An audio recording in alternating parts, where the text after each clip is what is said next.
What's up, everybody? Welcome to another episode of the Hard Stance Hardcore Podcast. I'm your co host, John Hoffman. I'm here with my buddies Antonio Marquez and Nick Donahue. And uh, t- today we're going to be talking about two classic hardcore records by the same band.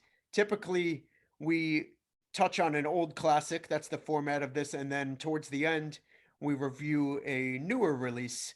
We're actually going to skip the newer release this time and focus all on this double header that we have planned for you today. We're going to be discussing Youth of Today and their two full length LPs, Break Down the Walls, and We're Not in This Alone. Um, just some quick background information. Youth of Today is a commonly thought of as a New York hardcore band, but actually we're from Connecticut. Around in the mid to late 80s. They did release two full length records. They also released a 7 inch, two 7 inches actually. Um, and yeah, highly influential hardcore band. Whether you like them or not, really impactful, um, and very highly regarded. A straight edge band. Actually introduced vegetarianism into hardcore, um, and overall, there's a lot to talk about today. I'm very excited to be doing this. You guys know that Youth of Today is my favorite band of all time. Um, so yeah, why don't we go ahead and get started? We're going to be talking about both LPs, and I don't know. I guess however we want to start, I would assume we would start with the first record. Yeah, yeah. It seems like we could go a little chronological with it. And I know we're getting to kind of weigh on like what we prefer, but I feel like the most. I mean, we just gotta like dissect it up, right? So, I mean, I don't know. In that sense, do we want to? I know we're gonna touch on. Can't close my eyes. Like, do we want to like talk about that a little bit before we even get to the LPs, or do we want to like just kind of dive right into the I, full? I think I think it's gonna be hard to not. I think yeah, like let's talk about Can't Close My Eyes. Yeah. I mean, to me, Can't Close My Eyes is definitely a place where, like, if you do talk about this band chronologically, like, you see a lot of maturation. And I feel like if this was a band that, like, they only put out Can't Close My Eyes and, like, disappeared, like, obviously the way that they would be viewed, besides just, like, their longevity and, like, their, like community contribution, like, would just be so vastly different because even though like they're a band that gets, they have like a certain kind of like um consistency to their like message and everything. I feel like Can't Close My Eyes is definitely like where people get the most cartoonish kind of reading of Youth of Today. And I think that like it is the place where you can see some of the most like, I don't know. There's like definitely a lot more of the silliness in that EP. I Um, think uh I think when it comes to Youth of Today, like yes, if you take out the full lengths, like you really remove like the main impact that the band had.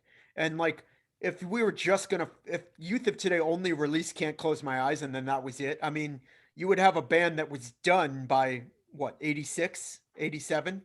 mhm. Um, I think you would have a 86, yeah. similar like yeah, you would have a similar impact as like a band like Outburst or Urban Waste, where it's like one EP and that pretty much did it. I think that they would definitely still, have a major niche carved out in like hardcore lore for sure. Like I don't think that 7 inch would have been like I don't think it wouldn't have mattered, but what we know as Youth of Today is absolutely because of those two full lengths. Yeah, agreed. I was thinking about like, I don't even think I'd really like love you. I would still think that was a cool 7 inch, but I would probably like I would not think of Youth of Today as a band I loved if that 7 inch was like their main output, because I do think it's their worst release. I Like think other than I mean, hold on. I should say like both EPs are not things that would like make me love Youth of Today. They're like both different spectrums though, like in that way, right? Because you got Can't Close My Eyes, and then you've got Disengage, which is like I feel like are kind of throwaway songs. Some people will probably disagree, but like it's obviously the end of the band, right? In their transitions to other projects. But like, bro, like Can't Close My Eyes to me is a definitive 7-inch. Like for me, like when I think of like hardcore 7-inches, Can't Close My Eyes. I mean, I know like it's not the premise of the podcast here, like for what we're talking about, but the songs on that 7-inch really set the tone for what you're about to get with the first LP. I would say that the evolution is like obviously there with Break Down the Walls from that. I don't see it a ton with We're Not in This Alone, and we'll talk about that later. But like to me, like Can't Close My Eyes is like a bury me with that with a copy in a casket type of thing, because like expectations and like I mean the whole record's just like insane. But I do agree, like as far as like the cartoonish sort of like aspect of the band and everything, I do feel like the band could have existed in that scene at that time without that 7-inch and just with those 2 LPs, right? But to me, there's a certain aspect of the band, a certain side of the band that's on that 7-inch that is somewhat captured on Break Down the Walls, and I would say is completely close to non-existent on We're Not in This Alone. So to me, Can't Close My Eyes is like is the shit. That's the shit right there. I love that 7-inch, and I want to touch on something real quick.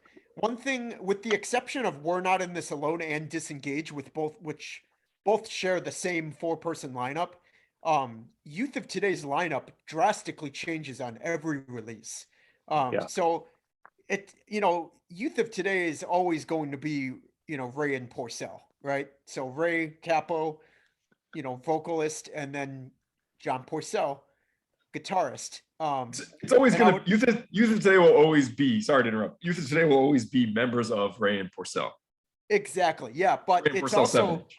It's also yeah, the Ray and Porcell 7-inch will always be Ray and Porcell. But yeah, I think it's important to kind of acknowledge that the records also, it almost seems like that backing band does have a major impact on Totally what the records sound like. You have, I'll be honest, I'm blanking on the other dude's name. One of the dude's names in the first lineup on Can't Close My Eyes is named Graham Phillips, and I can't remember the other dude's name, but I am really excited to talk about the difference between the Break Down the Walls lineup and the We're Not in This Alone lineup, because I mean, we'll get into this, but me preferring Break Down the Walls, I mean, the fucking 5-person band on that record is just absolutely legendary in my opinion. But we can obviously get into that. But yeah, I mean, Can't Close My Eyes, I think it's a phenomenal record. Nick, I almost get the feeling that it's not really that great to you. I don't know. Dude, I could be reading you wrong there. I love Expectations is a phenomenal song to me. Like that's a song, like when a band covers it, I love hearing it. And like every time I hear the song, dude, so good, man. Feel real good. So good. The build up in that song is just like unbelievable, bro. I'm getting chills just thinking about all of the memories that I have as a fucking stupid ass hardcore kid, seeing Expectations covered at a show and just losing my fucking mind. And just like these memories, like literally make me feel like warm and fuzzy inside just thinking about it. Thinking of someone's face getting smashed to the buildup in Expectations, dude, and like simultaneously like wanting to like just hug the world because you're that happy, like I know that sounds really fucking lame, but like dude, Youth of Today is a band that I could absolutely smash someone's face open to, while also be like, all right, everyone at this show is my fucking brother, Yeah. I see. Okay. And Crucial Times is a great song, but like, I just don't, and like, it's just like a hard sounding song, but like, I do think most of the lyrics on this 7-inch are too silly for me. And like, I'm like, this is where I'm going to circle back to the Gorilla Biscuits episode and be like, you can't call those Gorilla Biscuits lyrics lame and not acknowledge that these lyrics are also pretty damn lame. Oh yeah, I can. No, on the 7-inch. Can you Dude, really say that these lyrics on this 7-inch are not equally cheesy? dude, it's not a factor because I just won't. Like Even though you it's know it's true. dude, I could know something's true and just be like, fuck it, Youth of Today did it better. Like, dude, the lyrics on I Have Faith are absolutely what you're talking about, but I'm not gonna fucking give you that. No way. That Yeah. that song is amazing. And like, dude, okay, let's circle back to that episode where we talked about Start Today for, you know, a while. um, Which I you know know, I acknowledge I defended. So I'm like just oh, trying it's okay. I'm trying to It's get at the okay. It's okay. parallels here. Yeah, yeah. Like, no, I get what you're saying 100%, but like, dude, it just comes down to like who could do it better. You know, like the lyrics to things we say, I mean, they make me want to be a bad person. And like, dude, the lyrics to I Have Faith make me want to be like, yeah, I do have faith. Like I have faith in the human race. Like See, that Yo, man, Rice. I mean, listen, I'll be Yeah. honest with you. Nick, I get the line you're trying to draw here, and what I would say is that, like, yeah, there's definitely like a certain level of cheese on that 7-inch that is comparable to the things that we talked about. I mean, really, all these records that they've done, there's an exorbitant amount of cheese on it. You know what I mean? So like, I know I get like the correlation in the line you're trying to draw with the two. And like John taking the route of like, I'll do whatever the fuck I want, which is sick. I will say for me, the difference between the cheese from Youth of Today and the cheese from Gorilla Biscuits is that the music itself was, to me, way different. Like Youth of Today, especially Can't Close My Eyes, you know, being like maybe the truck full of cheese that we're talking about here, like the music is way more intense. It's fast. It's more to my sensibility and of music that I like from hardcore. Whereas even the Gorilla Biscuits 7-inch, it's fast, but it's not in the same. It doesn't have that same intensity, in my opinion, that you get from the music on Can't Close My Eyes. So for me, it's like I could get away with that, you know, in some respects, you know, like think of like Crippled Youth, you know, like I love Crippled Youth. That's cheese. That's extra cheese factor. You know what I mean? But it's because the music appeals more to my sensibilities. I can't really give some of that stuff from GB as much of a pass. Does that make sense? Yeah. Well, and this is like, first of all, I'll like say straight up, like every Youth of Today record is so much better musically than what, you know, the other like, I just felt bad saying that. I'm like, I was gonna say it's better than every Gorilla Biscuits record, but that is how I feel too. I agree with that. And also like there is something to be said for like the chronology of it too. Like this record came out a few years before that, well, definitely that LP, but like also like I guess what I'm saying, the thing that I think is somewhat is a knock on Can't Close My Eyes is like the disparity between the hardness of the music and like the utter like kind of like the naive positivity in the lyrics that like kind of comes off as like just totally out there doesn't match the music to me. And so I'm like, this would be so much better if he wasn't like saying these words, you know, whereas like I feel there's a little bit more of like a consistency with like the tone of the words and the music. And so that's why I'm like, it doesn't like really irk me as much. Whereas like, I'm like, this could be like on this, I'm just like, could be better. That's why Expectations is an awesome song, because it's not that. It's like actually kind of a cool, like heart on your sleeve song that doesn't like sound false to me. I don't know. So there's like two things, and I'll get into the second point at some point in time. You remind me if I don't talk about these 2 points. But the first point I'll say is like, I almost think of the 7-inch in that was like the release that they could do in the way that Ray and Porcel could tell their parents that, yeah, like they can go to shows. It's like at a church type of thing. So it's like, oh yeah, like we can do this band. We just won't be like overly aggressive and like, you know, profane and everything like that. It's cool. We're like young and we're going to be like positive and like, so that our parents don't like ground us and type of shit.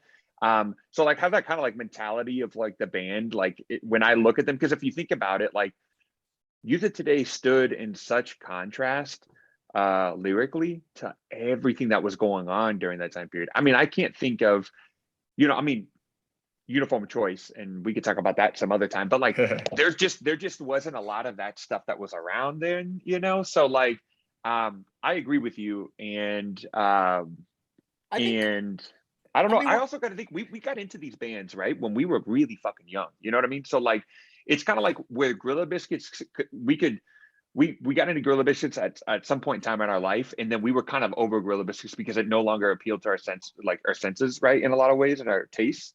Whereas like, well, for some of us, not all of us, but for at least with Youth of Today, I think we probably got into it when we were young and like stoked about being straight edge and like stoked about like punk and hardcore and just like the impact of being young and just being like aggressive, right? But then like I think as we got older, where some bands kind of went to the wayside because we didn't have that same, there wasn't that other value to the music that could keep us kind of still interested. I feel like Youth of Today had some of those interests that still appealed to us that continued to be bands that we still, return to. Does that make sense? Yeah, definitely.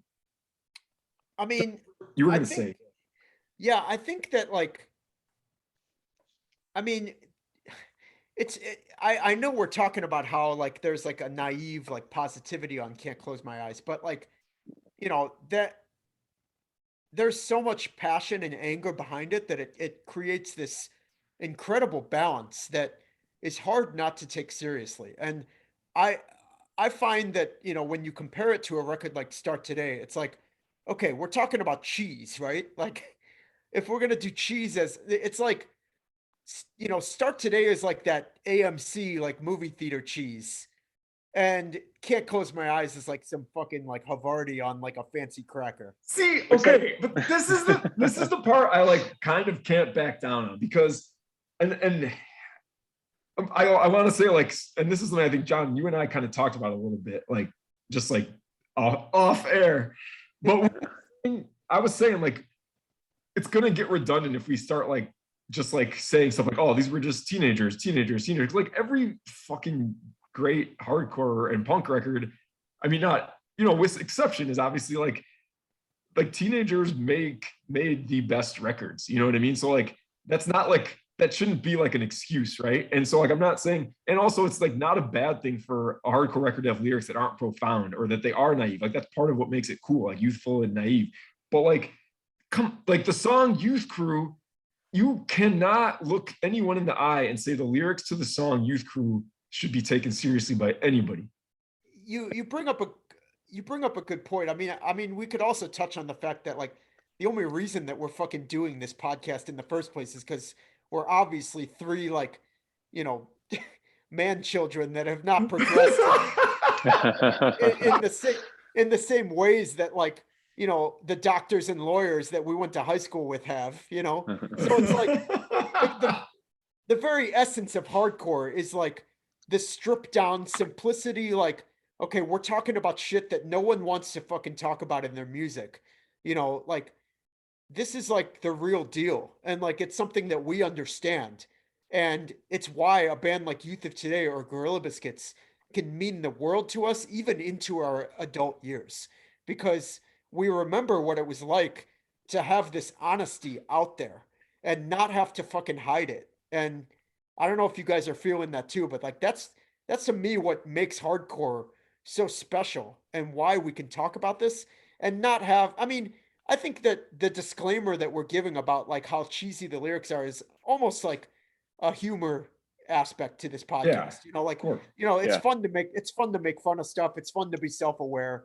Um, but at the same time, there's like this endearing factor about how honest these lyrics are and why they still mean so much to us after all these years. Well, and that's why it's like worth debating it. And that's why to me, like I can like say there are some things that we'll see on these later records that I think are like taken into a territory where I can take it seriously. And I find it like more what I find to be my favorite things more than I can look at a song like Youth Crew and like try to convince myself there's like some version of that is like a sincere representation of like just like heartfelt emotion. Like I don't find the song Youth Crew and certain other songs on the 7-inch to really like, they don't give me the feeling that some of the later stuff does.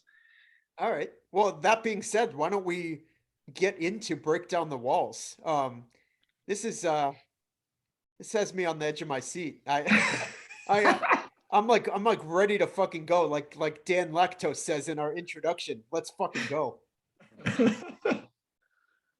I was waiting to say that, by the way. I had planned it earlier tonight. Damn it. Got it in. I got it in there. So Break Down the Walls came out in 1988 on Wishing Well Records. We were actually talking about how Wnita today is commonly thought of as a Revelation Records band. Um, besides the Disengaged 7-inch, none of their records actually initially came out on Revelation. So we got Break Down the Walls came out on Wishing Well, first full length. Let's do it. Let's go into it. Yeah. Let's just let's start off like, let's talk about the lineup before we get into the songs, right? Yes. Yes. So obviously we got Rain Porcel, right? We got Craig, we've got Richie, and who's the drummer again? I'm blanking right now. Drew from Bolt. So it's important to Drew also from Bolt. Yep. it's important to also, acknowledge like where these guys came from. So, Craig, bass player of Straight Ahead. He was like, Craig Ahead is what you commonly hear him referred to.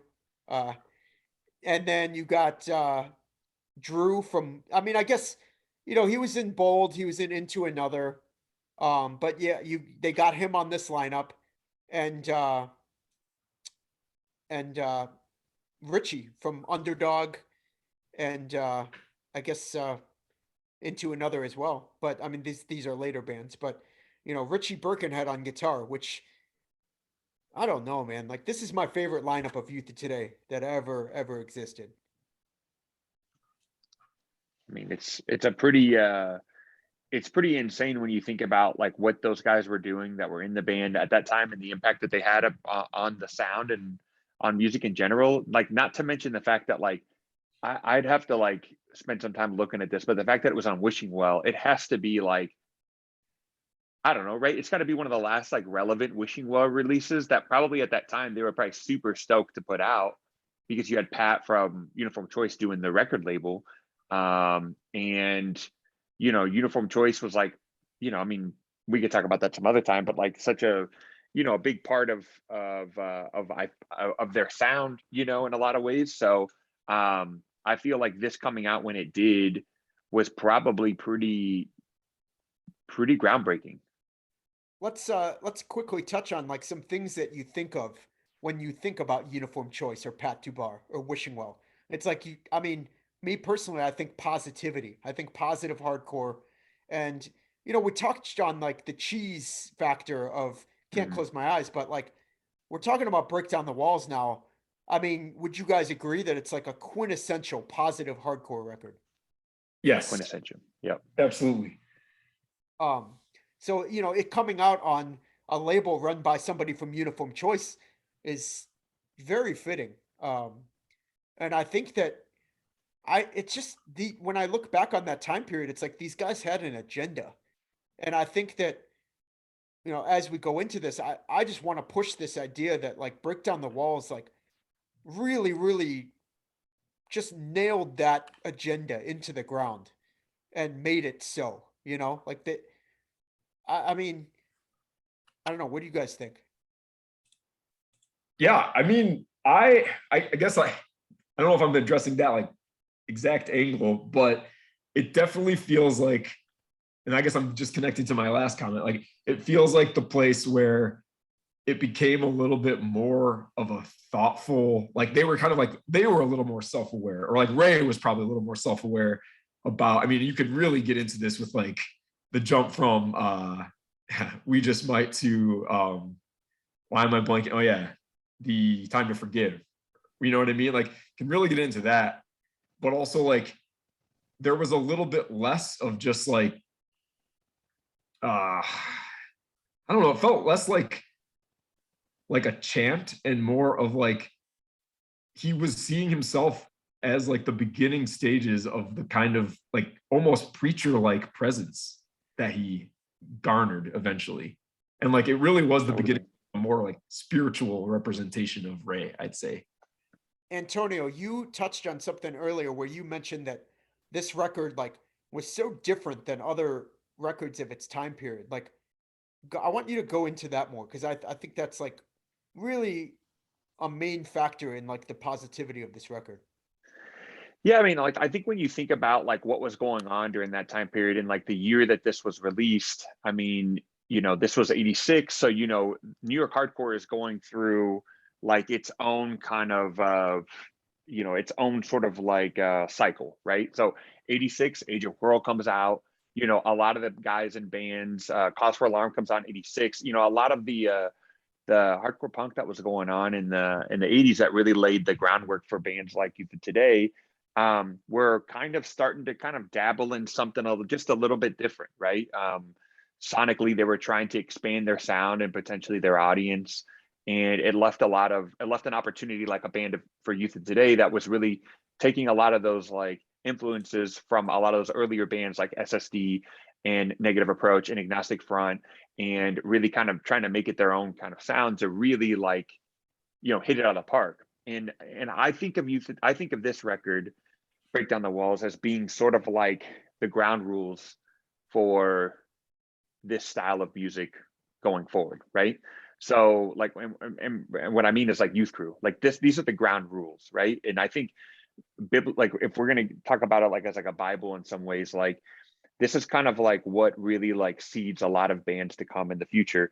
And we'll talk about how I view We're Not in This Alone, and that impact, because that impact is also very, very important too for this, for the rules that were being laid by Break Down the Walls. So yeah, I think that this record really opened the door and gave a resurgence of sorts to this style of hardcore, more of like that traditional kind of fast, short songs, aggressive music that, I think the scene was starting to kind of cycle into something a little bit different.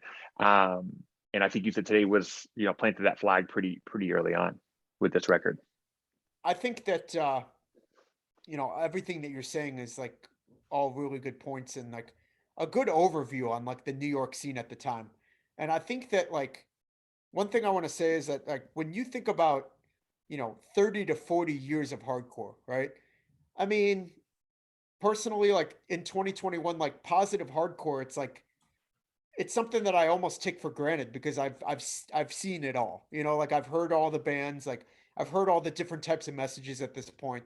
Um, but when you think about a band like Youth of Today, like making a loud statement about like how we can think as people, and Yep. how we can believe in ourselves. It's like it's really it's really inspiring.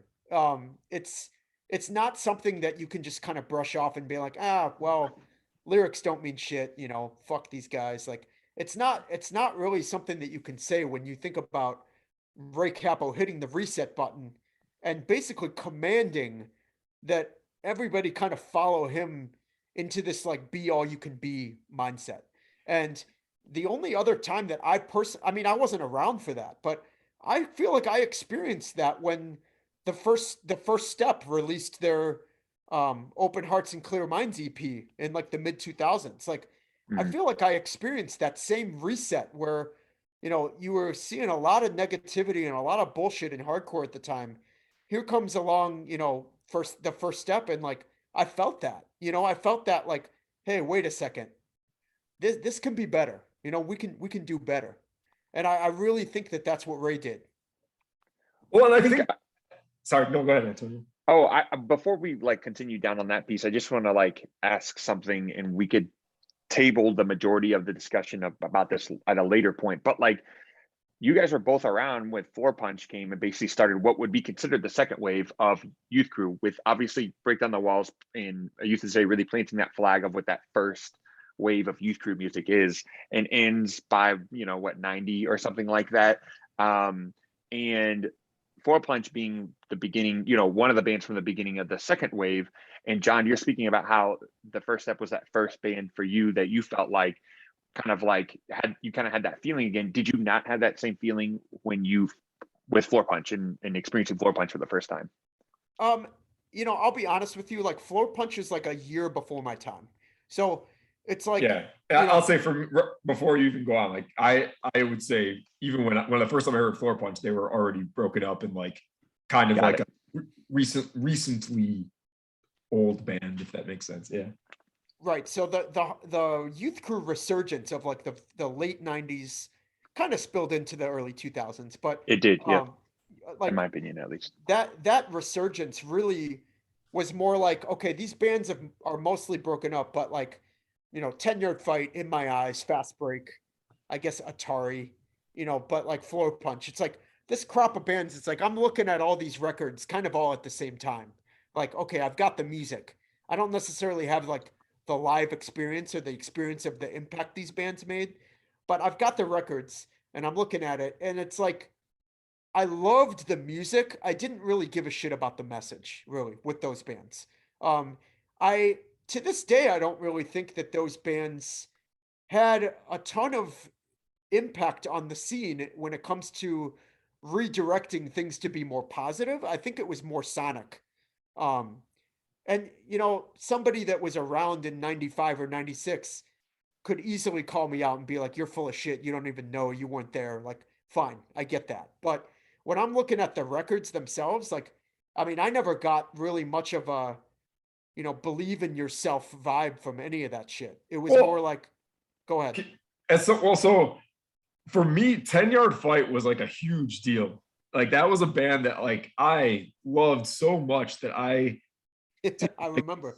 I did a speech in one of my high school class Whoa. as like a bio on Wrench, you We know, gotta and send like this. We gotta send this to Wrench, bro. We gotta send this to Wrench, bro. No, well, dude, and we need to dig up this fucking speech and get that on the Yes, podcast. yes, well, yes. and John will Oh my remember god. like how psyched like James and I and a couple others were about Impact when Impact came out and that demo was out. Like Yeah, I was demo was excited sick, too. dude. that was I was like a religious experience for me to see Impact in like John's college basement when I was in high school. Like yep, I yep. so like I will say as someone who was like very sincere at this time, like I do think, and it's funny because like 10-yard fight, like in essence, the whole shtick of it, at least initially, was like tongue in cheek. You know what I mean? Like whole idea of like being like a band that sings about sports or whatever. But like that, I don't know. Like Back on Track was a record that like I took very much to heart. Like I put lyrics from that like in my AOL bio. Like I thought, I thought those were like fairly like inspirational lyrics at the time as someone who was like grasping for something to like like like wanted something that was like, yes, this is gonna make me like be the best I can be as like and the funny thing is, John, when you said that, I was like, this is also why some people fucking hate this music too. Is like they hate how earnest and how like kind of like, oh gosh, it's like telling us to be good. And like this is also the thing that like I don't know. There's so much there in this, Dude, but I really latched onto that kind of message. That's cool. I love hearing that, honestly, because like for me, John, you brought this up with the First Step. Like when the the First Step hit at the perfect time for me, because that's when I was really getting into this type of stuff. And their first LP, What We Know, man, you know, John, I hadn't listened to it until, remember we would listen to it at your place when we were recording Faith. Remember that weekend? yep, yep. And we listened to it. We were playing pool, and you like fucking cheated and shit. But like, but Oh, all right. So but this is we got to talk about this for another hour and then we'll end but the podcast. yeah, I know, right? But but anyways, we listened to it, and I was just like, it just brought me back because that was that release. What to me, I really felt that, you know, how I think that people felt right when I Break Down the Walls came out. It just felt like so real, and it didn't. I like, obviously it's over the top and honest and positive and everything like that, but like sonically, it was just like huge, you know, and it was like intense. It was fast. It was relentless lyrically. it was, you know, maybe the opposite of what you're listening to sonically, right? Just like Break Down the Walls. And I would agree to your point, John, that at least for me, you know, maybe not so much Open Hearts and Clear Minds, but definitely What We Know was like super impactful for me at that point in time. And like I was thinking about, you know, Nick, I'm not sure if you know Taylor Paredes, but John knows Taylor, and I've been friends with Taylor since we were, you know, in high school, like, you know, really young. And I remember one of the things that brought us together was Youth of Today. And I'm sure like we all have like stories about people and stuff like that, you know, make connections with bands or whatever. But that band meant a lot to, you know, when you're fucking 15 years old or some shit, right? And 16 years old, and you're just like, you know, you're straight edge, you know, and you got to think too, straight edge in the mid 2000s was a weird thing, right? Because it had turned into like this metalcore thing, and it was starting to become merchandise and everything like that. And I remember sitting at my buddy Jesse Streets, who Taylor and I are friends with, and John knows as well. Jesse played in a bunch of bands. We played in Syracuse together. He did We're Fucked. He did No Class.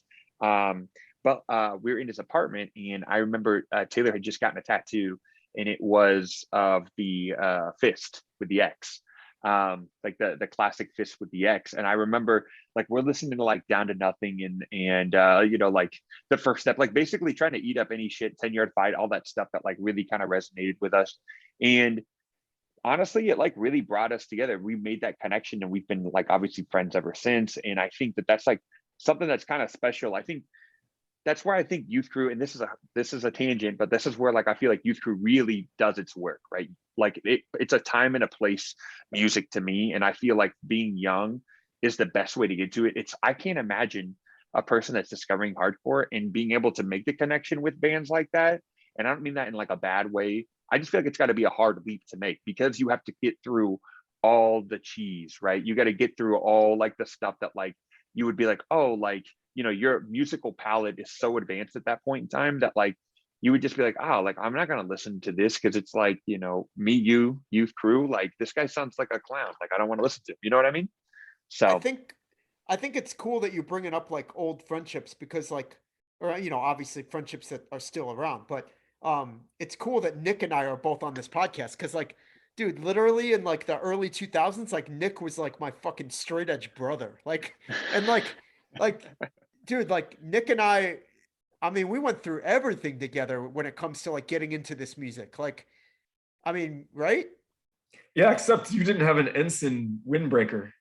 oh Dude, shit, no. No. oh my Yeah. God, dude. I feel fucking called out right now. Oh my god.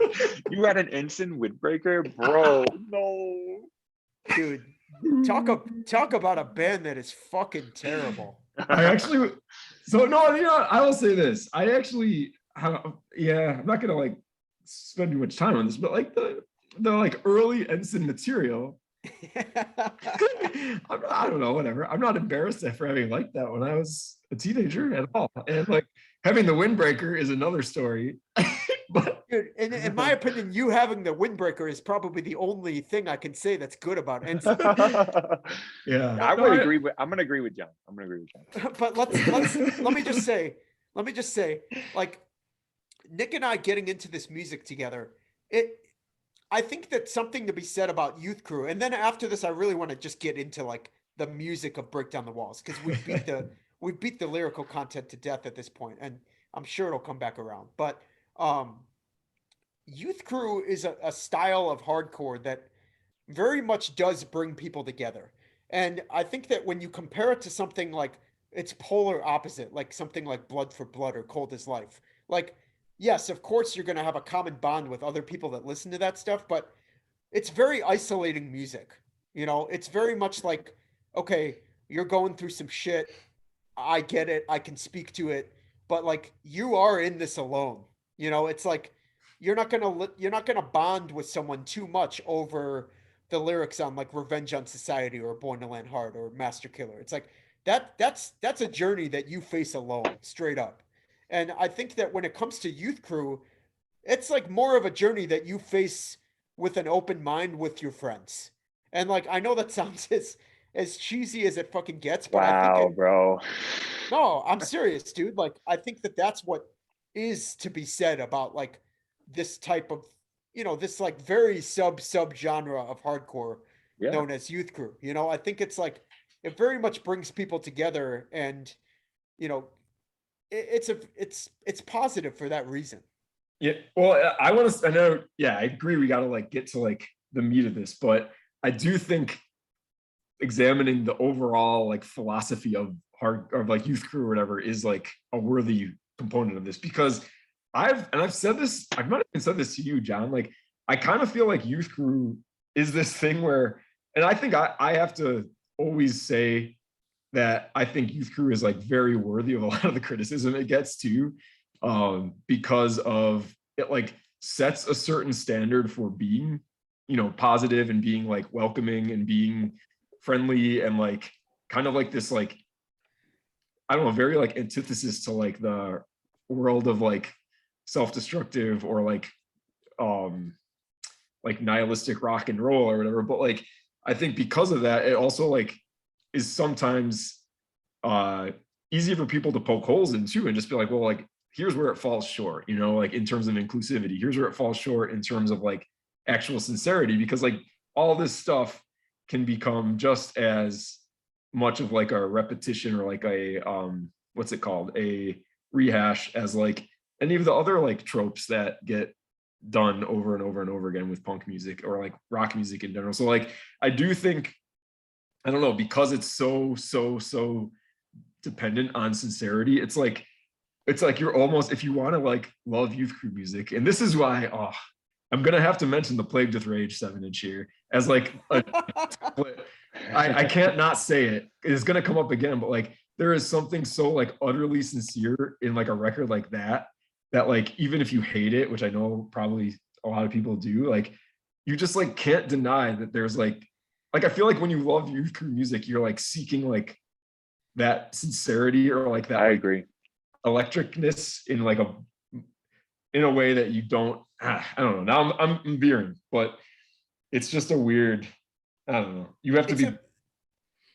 It's important for you to bring this up because, I mean, me personally, the problem that I would have with youth crew is that, you know, it's a very like idealistic world, but at the same time, like there's a lot to be said about a band that's like singing about, being straight edge with their friends and like, oh, brotherhood, right? Well, I mean, some of the more important things when it comes to living a positive lifestyle are things like, how do you treat women? Like how do you treat other, your family? How do you treat people at shows? Like in general, like what kind of person are you outside of this, like, very simplified positive quote unquote lifestyle that you're claiming you have, and it's far beyond just like not smoking and not drinking. So Mhm. I think when it comes to straight edge hardcore in general, like there needs to be a much deeper, bigger picture in terms of like what defines like how positive you are. You know Right. what I Like mean? what like positive is a very subjective term, obviously. And Yeah. so defining what those things are, like, beyond, and that's why sometimes I think youth crew lyrics get like dismissed as just very empties, because like they don't necessarily have much topically to say. Where I actually would say Youth of Today has a lot of like topical lyrics, and which we'll get into. Maybe we should. No. I mean, I think that's like why I think that Youth of Today had such an impact, because it's not necessarily saying like, "Hey, we're perfect, we do everything right." It's more like, "Look, I see the negative bullshit that is surrounding me in hardcore. I want to change that. I want to open you up to a different mindset and take this in a different direction." And I think that's what, is so impactful about it. It's a mentality. Yeah. Like, okay, well, let's talk about Break Down the Walls. And like I feel like it's like right away, like Break Down the Walls, first of all, was definitely the first Youth of Today that I heard. And first I like got the CD, and the song Make a Change, like right away. I just remember I still remember the first time listening to it and like reading those lyrics and just being like, that, I think that is like a seriously great song that really does like, that was something I don't think I had seen before. Just like the song Make a Change is like about like passing people and like ignoring their pain on the street, and like that's not okay. And it was just like a very but like it's not even really a political song. It's just like a very like, how could we grow so cold? That's like the message of the song. And it was like a very like, I don't know, it hit me hard. I remember it hit me hard. I mean, it's time to get priorities. It's time to rearrange. I mean, that right there, it's like you're not just saying, "Hey, this is what we should do." It's like you're also calling attention to the fact like wake up, like don't fuck around anymore. Like realize that there's a problem here and you know, be aware of it. Yeah. And And like, like, yeah. yeah, well, I guess it's like also because it's like, yeah, it's like a very like up close. It's very, it basically calls out the fact that like things are gonna like cross your immediate vision. They're gonna like, you're gonna deal with them like in your life, not just in this abstract notion of like what your worldview is, right? Like you're gonna have to like see things in your life, and you're going to make decisions about how you like are affected by them, and like it's okay to be affected by them, and like you should, if you're not affected by them, that's like a sign of like a lack of humanity. And that, I don't know, it's like that is like a real, it's a real thing. It's a track that sets the tone on the entire record, maybe better than I mean, it's like maybe an all-time like tone setter for a record. Like that first track is like I mean, it spells it all out, you know? There's It's a definitely a there precursor about everything else. You know what I mean? Like you kind of like when you hear that track, you're, especially if you never heard anything like that before and you read the lyrics to it, you're like, all right, like it just sets the tone. Like you just know what you're in for, you know? Yeah. What do you guys I mean, there's other songs on this record that are, less about like changing the world and more about just like, typical like real life bullshit like stabbed in the back, Yeah. song about, you know, being double crossed by a friend. Stabbed in the back actually is another like tone setter for like the entire hardcore scene really. Hmm. Um, what band doesn't have a song about being stabbed in the back at this point, you know? Yep. Um and a lot of songs about straight edge in general, like Thinking Straight is one of my all-time favorite songs. uh so I mean, lots to be said about the lyrics that I feel like we spent like almost an hour talking about. What do you guys think about the music on this album? Yeah, it's funny because really the music is like the thing that makes the band. I mean, this band is like what it is because of the music, uh not really the lyrics. I would say, well, I don't know, we just spent all this time talking about it, so maybe it is, but um the music on this record is um I think like just like a more fully realized version of what the music was on the EP. And like because of the fullness of the lineup and like the playing, it's just like a much better version of it. It's just like a huge step up for me. I mean, the sound of it is unbelievable, right? I looked this up like a while ago. The guy that mastered this record, he's like mastered like Beach Boys records and Beatles records. Like it, like I think that that plays a part into it too, because I guess like, and I think that's why I feel like this is sort of like the ground rules for like youth crew. You know, you do a youth crew band, you almost have to have like it can't be like super. You know, it can't be like can't close my eyes. You know, like this is like the.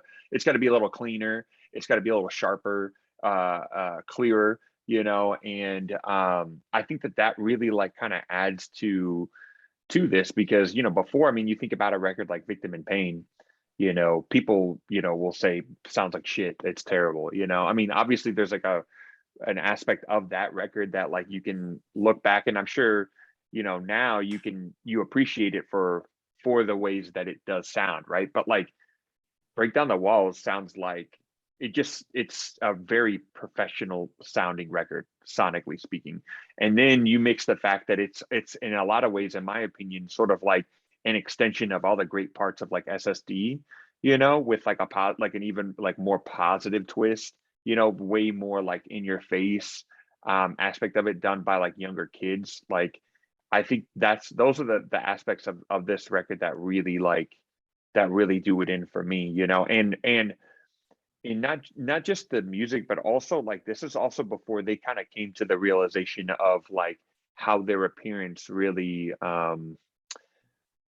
also had an impact on the people, right? So you still had like, like cut off jean wearing like, Ray with like, very punk, like, Sharpie t-shirts, and you know what I mean, like just you know what I mean, like just they just weren't, it wasn't like it was like it wasn't final form, you know what I mean, it wasn't final boss time yet, right, for you today. So I think like, to me, like the music on this, like I'll put this record up against some of the best during that time period of records that like I love. Like I could put this up and say, hey, like we could do a like, would you listen to Kids Will Have Their Say or Break Down the Walls? And I think that that's a conundrum for some people, right?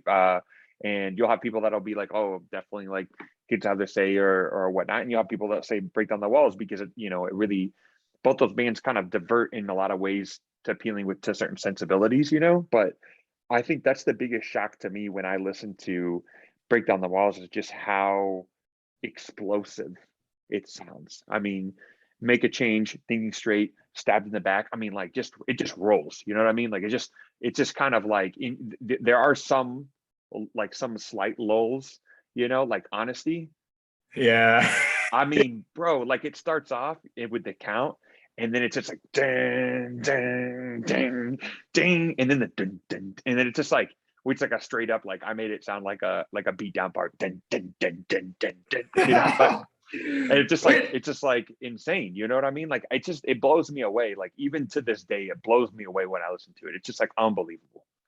Wait, the count in Honesty, they do the 1, 2, 3, 4 with everybody. Yeah. Is that on, like, are there some versions of the record that don't have that? I feel like there's like little like flashes like that are so interesting. There's a bunch of different versions of that song on different releases, depending on the mix that you have. Yeah, and I can't remember. There are a couple other things on this record that I remember, because the version I heard, I know it was probably like one of those like late 90s rev, like, because it was a CD, And I remember when I'd like hear stuff, I'm like, whoa, this is way. There are like these little things, and I think the counting is one of them that like isn't there sometimes. Like, oh, that's weird that it doesn't have. Yeah, I have the CD. I got it from Circuit City. Does it? Nice. I got it the same day as I got the Gorilla Biscuit 7-inch on CD that had those extra tracks on it. Yeah, I got those both on the same day from Circuit City. But yeah, I agree that like about the recording. The drums sound fucking massive on this thing. The toms especially, like, I mean, the record's really fast, and then you've got these like stomping like youth crew parts that are just like, I mean, it's a very hard record that's also extremely fast. And the one I view Break Down the Walls as a major blueprint record, not just for youth crew, but for hardcore in general, like ever since then. Like think Infest, like, and that impact on them. Absolutely. And like, dude, when you think about like, if somebody were to ask me, what does hardcore sound like? It's like, okay, I could play them like Earth Crisis, but then they might be like, okay, that sounds like metal to me. All right, fine. I could play them, something like, I don't know. I'm trying to think of something that would be like off in the other end of the spectrum, something that's like very punk rock, I play them Youth of Today, and it's like I immediately can just kind of give you the scope of like what the basic hardcore sound is. And that could be just an opinion of mine. I'm curious what you guys think about that, but that's just how I've always felt, is that like that's what hardcore sounds like, is Youth of Today, Break Down the Walls. I think that's super subjective, but like I think that you and I, just because of the things you discussed earlier, like you and I share a very similar like origin story with the way we got into hardcore. So like, of course, like to me that rings very true, but I think many people would say this is like very specific to, like a certain side of hardcore, of course, but like I don't know, like I think that it does run the gamut, like the fast, like the time changes and stuff, and like, or like the song Take a Stand, the fact that it like, and by the way, the song Take a Stand is just a great example of just like a very simple, those are like super simple lyrics really, but it's just like, yeah, like take a stand, make a change, like these little like not that complex statements. Those are like what makes it work in the context of the music. That's a side note, but like Take a Stand, like it's got that, that really long, slow build up, and then like it has the crescendo and like the dynamic shift. Like that is definitely something that I think like is a little bit, it does like cross a little bit of boundaries, and like the time changes and stuff in this era or of youth of today, like is a thing that probably like hits more than just Youth Crew. And yeah, like you said, like talking about bands like Infest and I don't know, all that. Yeah, you bring up a good point. I mean, it is subjective, and like, I definitely want to make sure that as much as possible, that I'm not making an assumption on like a truth when it comes to hardcore just based on my opinion. Well, and And that's that, like when you said like just as early on, you said like Youth of Today introduces vegetarianism into hardcore. Like I know a lot of people will be like, "Whoa, no, not true." And I think Yeah, I you're was gonna thinking say, I don't know, but yeah, like because that's like a long, you could go a lot further back with that, but like yeah, and like all those like anarcho bands like were singing about it a long time before, like in just okay, example, let's talk about that for a second, because that's something that we're going to get into when we talk about We're Not in This Alone, because obviously No More is like the song.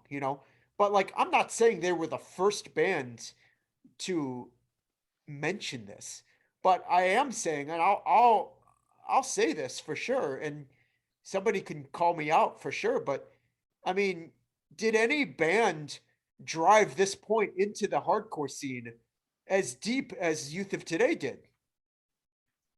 I don't think I have a firm, I but can't. see, weren't the Mags, weren't they Kirshner by that time, and that was like a really big thing for them, like it was like a really big thing to like vegetarian was like a really big thing for them at that point in time, because I that's mean, when I think of like big impacts, especially on the scene, like I think especially because obviously Ray becomes influenced by that as well later on into the support cell, but like I think about that, and then the the anarcho bands from the UK, and when it comes to that point. So to me, like that's kind of like what comes to mind first, but I know what you're saying, because it's something we'll talk about with We're Not in This Alone. I think the impact of that became much more like transcended, probably more so than those other bands, but it's not the first thing that comes to mind to me, at least. I mean, that's fine. I mean, I would actually put it out there as like almost like a challenge. Like I would like for somebody to bring up like who made vegetarianism more of an important topic in hardcore more than Youth of Today did. Like who actually drove that forward as an agenda more than Youth of Today did, like before them. Um, I mean, obviously we won't be able to maybe get to that right now, but like that's something I would actually just be genuinely curious if someone could top that, because I don't know of anybody that did that stronger than they did. I really don't. Yeah, Yeah.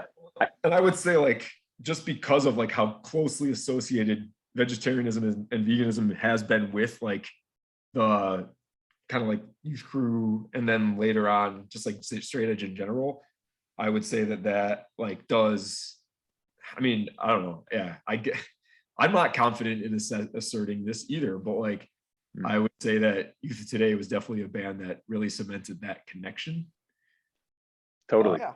in that side. Um, so yeah, we've talked about like, break down the walls, like the music, what it did for hardcore, the message, their follow-up LP, We're Not in This Alone. I want to say it came out like a year later on Caroline Records. Is that right? I think it Yeah, came it out was in '88, right? 88. So, Yeah, so 2 years. A few years. Didn't Break Down the Two, Walls also come out in 88? 86, I think. yeah, Break No. Down the Walls. Yeah, Break Down the Walls came out in '86 Yeah, I Damn, think it was dude. 80. because Can't Close My Eyes was '85. Yep. Yep. Yeah, I'm way off then. I'll be honest, like as much as Youth of Today is my favorite band, up until this very second, I thought that Break Down the Walls came out in 88. And Oh, that's really? kind of funny. That's kind of funny. Youth Crew, yeah, because like Youth Crew 88, the whole Youth Crew 88 thing, because that was all We're Not in This Alone. Fair enough, fair enough. The I mean 88 stuff. that's that's major loss of credibility on my end. No, Like, you're See, fine. John, No, I don't think so at and all. this is the thing though. I actually think that you are very upfront about the fact that you're not someone who like, you're not like a person that like scours like the stats of Yeah. the music, and I don't think there's anything about that We like try to get it as right as possible, but like, I mean, we're not like, we got, we got jobs, you know what I he's got a mean? So, he's got a So kid. so yeah. Carl Buchner, lead singer of Youth of Today. Oh gosh. Um, Well, real yeah. quick before we transition, there's two questions I want to like, or one statement and then one question I want to have before we kind of put this one aside to get into the second LP. Can we talk about the layout of how incredible the layout for Break Down the Walls is? Highly Oh, yeah. influential. The 5 photos on the back, the Oh my font, God. the colors. I mean, I like, this makes me sound so ridiculous, but like, just looking at the record and like the insert and everything, just like unbelievable. I mean, John, we ripped it off for Faith. Like, that's how like impactful like that layout is. I'm sure we're not the only ones to do it. So I just really, really, really love the layout, the aesthetic of the record. It's super nerdy. I like the colors, like everything about it. Like I'm like straight up love it. But I wanted to ask, like, as well, if you had to pick one song from this record, what's the song that you're living and dying with? All right. I would go with Thinking Straight. Absolutely. That's the one.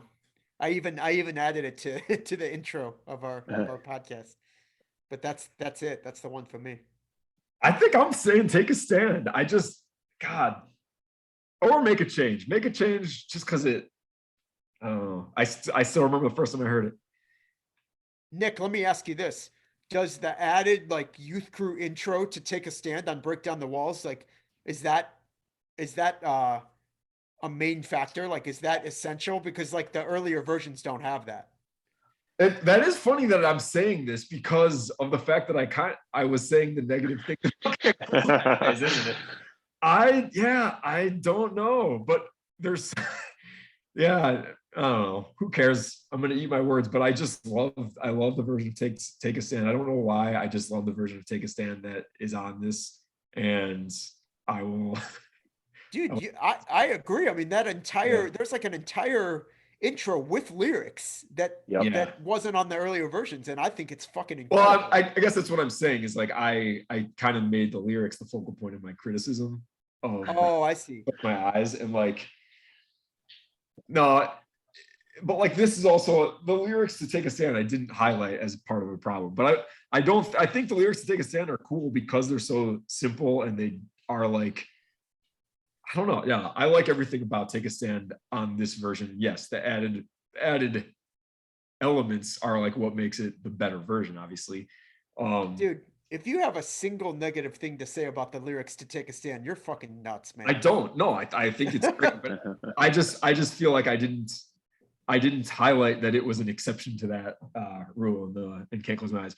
But I also, just real quick, gotta say the picture of Richie on the back was definitely like something I looked at a lot when I got this, because he looks like I like always looked like it looked like something that was like from a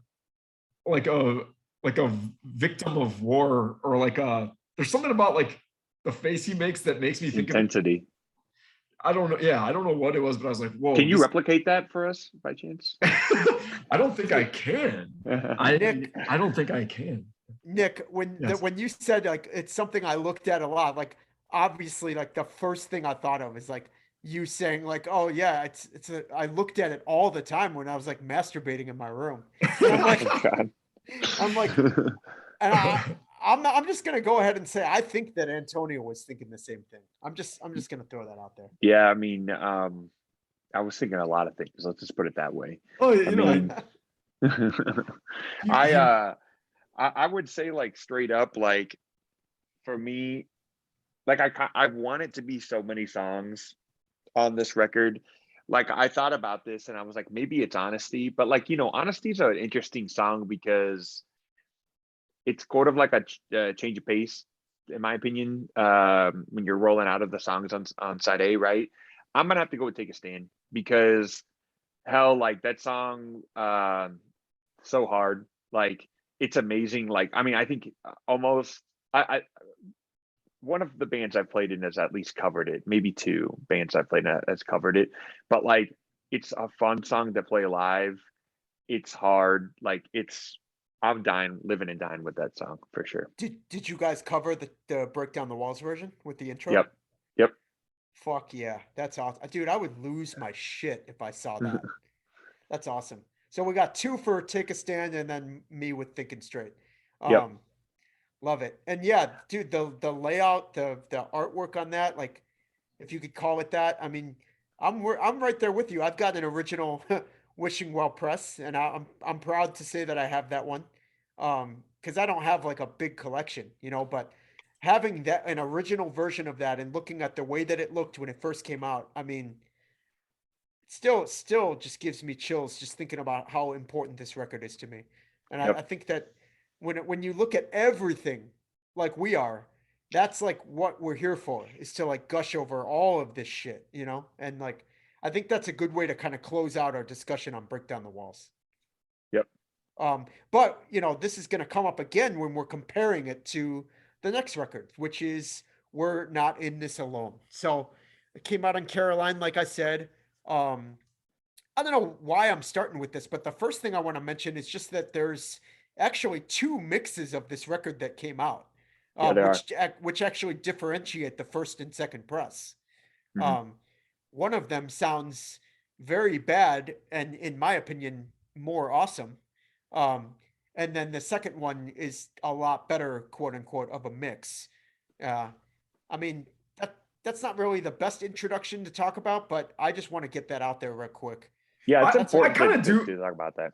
Well, I am. So this is a weird thing for me because it goes back to that's like Break Down the Walls too. There's all these like weird versions of it, I think, but like I don't really think I know what like the big like with We're Not in This Alone. I know some things about this, but maybe not all the things you just said, because the main thing that I remember learning, and I don't know if it's true or not, is that at some point they re-recorded like just the snare drum in isolation, but it sounds so absurd that I think it can't be true. But is there any validity to the fact that they like re-recorded literally just the snare hits at some point? I've never heard that personally. I just know that like when you actually listen to like the first and second press of that, like the difference. Like they went back into the studio and like remixed it because Mhm. one version, the first version sounds like very, very like nothing. Like it's like you just basically hear guitars and vocals, and like the drums are like almost non-existent. And it's a very strange mix, but when you're like really trying to like appreciate the rawness of it, like I do, like I really prefer listening to that first mix because it's just so it just it just captures a time for me. Like it captures what was released first and foremost from that session, and that's that. But the versions that that most people have come to know are the later mix, the second mix of that record, Mhm. which actually sounds pretty decent in my opinion. Yeah. So, but I've never heard that thing about the snare drum. Yeah, me You neither. heard that, Antonio? Okay. No. I don't know. I don't even know where to start trying to like find that if that's true, but I'd be really curious if I'm sure we could find someone that knows anyone someone out that would there. know. Yeah. So It just just can't right be off true. Can't be true. so right off the bat, could we maybe all agree that like there is a progression in sound, and 100%. songwriting when it comes to, I mean, progression to me is not necessarily a good thing. But can we agree that like they did progress musically on this album? Yes. Yes. And I would also say that like for some, this is peak. This is peak Youth of today. This is Final Form. This is Big Boss. This is Yep. whereas like I was talking before where Break Down the Walls is like the rules to this game. Like We're Not in This Alone is like everything else that comes with that. Like this is the uniform. This is how we're walking. This is how we're talking. This is how we're playing. This is what we're saying. Like so like this is to me this is like the most refined version if we're talking about the progression of the band. Because to be honest, there's a lot of LPs like follow-up LPs that there aren't, if anything it's a plateau and not like a peak or like a continuation evolution, but I've got a lot of thoughts about We're Not in This Alone, and that is definitely like my personal opinion on where that record sits with the discography. Dude, that rhyming that you were just doing sounded like a fucking Nerf commercial from like the early 90s with like maybe like a crisscross song playing in the background or something. Nerf or nothing. Yeah, Nick, I'm very curious to hear your like immediate take on this album. I absolutely love it, and for most of my life or Youth of Today listening life, I have called it my favorite Youth of Today record. So I definitely have been one of those people that classifies it as like the peak. Some days, but it's weird. Like as I get older, some days it's this one, some days it's Break Down the Walls, and I think they're very distinct from each other. But man, like I just really I love this record, and I think I actually listen to this record more frequently than Break Down the Walls still. So gun to your head, which one do you prefer? I think this one. Gotcha. But like, it doesn't scratch the same itch as Break Down the Walls do. So like I hate the idea of having to pick only one. So anyway. That's a good way to put it. I like that. Say what you're gonna say. Well, I want to go last here because I think that the main purpose of us doing this is not only to, talk about and gush over both records, which I honestly don't think that there's any way we could give the same attention to We're Not in This Alone as we just did to Break Down the Walls, but we can try, obviously, but we just spoke about Break Down the Walls for a long time. I can talk a lot longer about this, and I will, because I think there are things on this record that they like introduce in terms of like melodies that are tacked on that like they were never going to hit on Break Down the Walls. And you could say that maybe that was a detour that you do not appreciate, but like in A Time We'll Remember, like I don't know, like when they have that little bridge part that's kind of happy sound, I don't know if it's a happy sound, it's like very melodic at the end. Yeah, it is so, it's like such a cool added element to their sound that I think is like super like it just adds a lot for me to this album and like how I appreciate it. And like the song Put It Aside, I can't even remember the first time I heard the song Put It Aside. I'm pretty sure it was like a recorded cover of it. I don't remember who, but like that's a song that like I just feel like song to song, there are more songs on this album that like I think are just really, really memorable and like stand on their own 2 feet as like it could be like a single. Like obviously No More with the video. Come on. The video for No More. Oh, dude. Forget about it, dude. We're gonna get into that too, but I just wanna ask you, is the cover you're thinking of maybe I think 10 Yard Fight covered Put It Aside on Anton's comp? Dude, that's definitely it. It's funny that I talking about 10 Yard Fight. That is absolutely it. Absolutely what I'm thinking about. So it's just some very early 2000s, maybe even late 90s. Was it late 90s that comp came out? Let's see. I'm gonna look it up right now. So just while you're doing that, Underestimated Records, a label ran by Anton from Chicago. Anton Sipowicz. He's got a bunch of last names that nobody can track, but Anton Zaleski is his real name. Ran Underestimated Records in the 90s and early 2000s, and released a comp with all covers of hardcore songs, and like Extinction was on it. They covered No for an Answer, bunch of youth crew bands, and I believe 10 Yard Fight was on it and did Put It Aside. Yes, that is it. And it came out in 99. And it also has I know I would love to discuss this band eventually, but Vitality by Beyond, Close Call covered Beyond. And I remember that being like a cool jumping off point too. There were a lot of like bands that I got into because of the covers on this comp actually.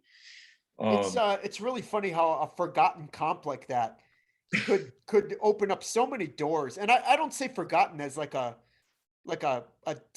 diss on it, like I just think like, I mean, I'm not gonna there's no arguing this, like you're not gonna hear that comp brought up very often like these days, I mean, not outside of our immediate vicinity. Exactly. So it's like it can open up so many doors, and that's another thing that like goes back to like the essence of hardcore when you're getting into shit like this, you know? Hmm. But yeah, so put it aside. I mean, that's a track right there. That's like one of my favorite Youth of Today songs, despite, I guess I'll just say this right now. This is not my preferred of the two Youth of Today records. Yeah, Um, I knew but that. put it aside is absolutely one of the best Youth of Today songs in my opinion. Love that song. Yeah. Um, what about Flame Still Burns? Like I feel like that is something that I feel like just the way this record starts is a thing that gets like frequently referenced. Like I imagine it somehow being probably a bigger like meme than it actually is, but I just feel like that whole like we're back is a thing that, and maybe it was just like our friends or something saying it, but it just feels like such a, yeah, like it's the way you start a follow a sophomore record. Oh I yeah. think it's I think it's unbelievable. Like I think it's it's that song. I mean, you could there's things about and there's songs about this record that you could tie to Break Down the Walls, and then there's other songs that you can definitely see their evolution. You know, with like a song like Flame Still Burns. You know what I mean? Um, and I think that like when you look at like songs like Live Free, you know, You're in No More, like that's where I feel like you've got like that progression for the band. But like the record starting off with the dun, dun, we're back. Dun, dun. I mean, like it's Dude, just like like so amazing. I mean, we're back. It's two simple words, a very declarative statement, but nothing groundbreaking. The fact that like Ray Capo saying "we're back" can make somebody want to fucking do a backflip off of a PA speaker and break their neck. I mean, Yeah. that's some powerful shit, and I love the way this record starts. And it's Um, like it's not like I like to imagine it as being like, okay, Break Down the Walls laid down that groundwork, and all these other like youth crew bands are like popping up and like trying to do their thing and like really trying to like copy a little bit of like the homework a little bit, so to speak, for youth of today. So then they're starting to like expand and evolve themselves as people, and people are starting to probably think, and they're probably starting to talk and be like, oh, these guys like they're moving on, they're into something else. The record hits, the song starts, we're back, sit the fuck back, motherfuckers, because youth of today is about to take you motherfuckers to school. You know what I mean? Like it's like buckle the fuck up because we aren't, you know, we aren't soft. You know what I mean? We're like we're the opposite, and I think that that's just how I like to think about it, and how this record kind of starts, and then it's to me it's like a love letter to the scene in a lot of ways and to what they're doing, because I think they know writing this record. What was that album? Wasn't there an album by the band called that? Love Letter to the Scene, something. Anyway, Oh, oh, damn. Was there? Because I don't know. that would be definitely a topic for us to talk about at some point. I've never heard of them, but that sounds sick. sounds I like don't even a know if it's true. it sounds like a fucking 18 Visions record or something. Anyway, no, Um, Um, no, so continue, Antonio. so what I was saying is that I feel like while they're rating this record, it's sort of like them mustering up the last amount of intensity, the last amount of speed, and adding melody and evolving, because I think they truly knew that at this point in time, Porcel was going to do Judge. You know, they were going to maybe see what they could get out of this record. You know, Walter was going to do his thing with GB. You know, like I just think that like I feel like they were like aware enough to know that this was going to be probably the last like full release. And I know they did disengage and obviously Ray and Porcel, but like I really truly feel like when I hear this, it almost feels like this is they almost wrote this record knowing it was going to be the last like full length for them. I mean, I think you're right for sure. I think that like just going back to like the intro and the way it starts, like, dude, it's so fast. Yeah. Like I feel like just the way that that starts and how fast it is just like whips people up into a frenzy immediately. Mhm. Like you could take a room and just have it just immediately turn into like a prison riot with that. Um, and yeah, like I want to kind of go into something that might be considered a very hot take, but like you're talking about like this being like maybe their known like last record, like intentional, but like as much as we talk about like the music itself and like the way it's written being like a progression. I listened to these back to back this week, and I think that We're Not in This Alone is not played as well as Break Down the Walls. Like there's obviously some sloppiness on Break Down the Walls, but Yeah. I think that We're Not in This Alone is not as tight as far as the performance. Yeah, I could see that. I don't. I mean, there's. Again, maybe we should talk about the lineup changes involved here too, because that's Yeah. something we touched on before Yeah. we break down the walls. Because I mean, Sammy plays drums on this record, right? Yep, Sam Siegler, in a bunch of bands. He was in Judge. Actually, he pretty much was in every band at one point. Yeah. But you know, Side by Side and Judge are like his two main other bands, besides being like, you know, known as the drummer of Youth of Today towards the end. He played in GB too, right? Originally. Yeah, I mean, I honestly think he was like in Bold for a minute. Yeah, I he think wasn't. Yeah, he was really, like you said, he was in like every band. yeah, and like, you know, but like I think Youth of Today, Side by Side, and Judge are like the main contributions he made as far as being on albums. You know, Mhm. but yeah, I mean, like he's a very iconic drummer of this time period, and in this subgenre we're talking about, like Youth Crew. But yeah, not as I think the drumming makes a huge difference, and I do not prefer Sammy's drumming on this album as I do to Drew's on Break Down the Wall. Maybe this lends some. Maybe we really need to explore this. Did he re-record the snare drum? Yeah. Maybe this is a missing piece. Dude, this conversation, I mean, I honestly don't think many people at all will care about what I'm about to say, but this reminds me of when I was in Harm's Way and we recorded the Harm's Way demo Oh, with yeah. with Aaron Ross, who was, you know, in Plan of Attack and like in Weekend Nachos with me. For anybody that knows A Ross, you know that he's like a total fucking goon. Um, but you know, he recorded the Harm's Way demo and accidentally deleted the snare drum. That's awesome. And just on one song, so not on the entire thing, but he accidentally deleted the snare drum um, on like the last outro. And so I went in and on a different snare drum than Chris, our drummer, used on the rest of the demo. I went into Eros's basement and re-recorded the snare just for that song. And it is so unbelievably off time and shitty sounding, and it's like it's not even embarrassing, it's amazing. But it sounds so bad. And like just even thinking about maybe another band re-recording just the snare drum. I mean, like, God, they definitely did it better than us for that. That's for sure. Well, I mean, I just can't see how it's I mean, and maybe this is just totally pulled out of my ass. So like, I don't know what's this conversation, but like, I can't see how it's possible. But I swear, somewhere in like the recesses of my mind, this is like a known fact about this album. But I don't know. Someone's got to know. Someone's got to know. If it's true, someone definitely has got to know. I mean, yeah, someone's got to know. We We gotta know. We gotta know. So if anyone out there wants to dial in, we can get you on the line here. And, One other song I wanted to talk to about, and Antonio already mentioned a little bit, is that song "Live Free." "Live Free" is an awesome song on this album that, again, I think is like a little bit of an expansion on like just Youth of Today lyrically. And this album, and like because it's like probably the closest thing they have to an outright political song, or at least like it's kind of just like against the idea of just like blind nationalism. It's like talking. I think that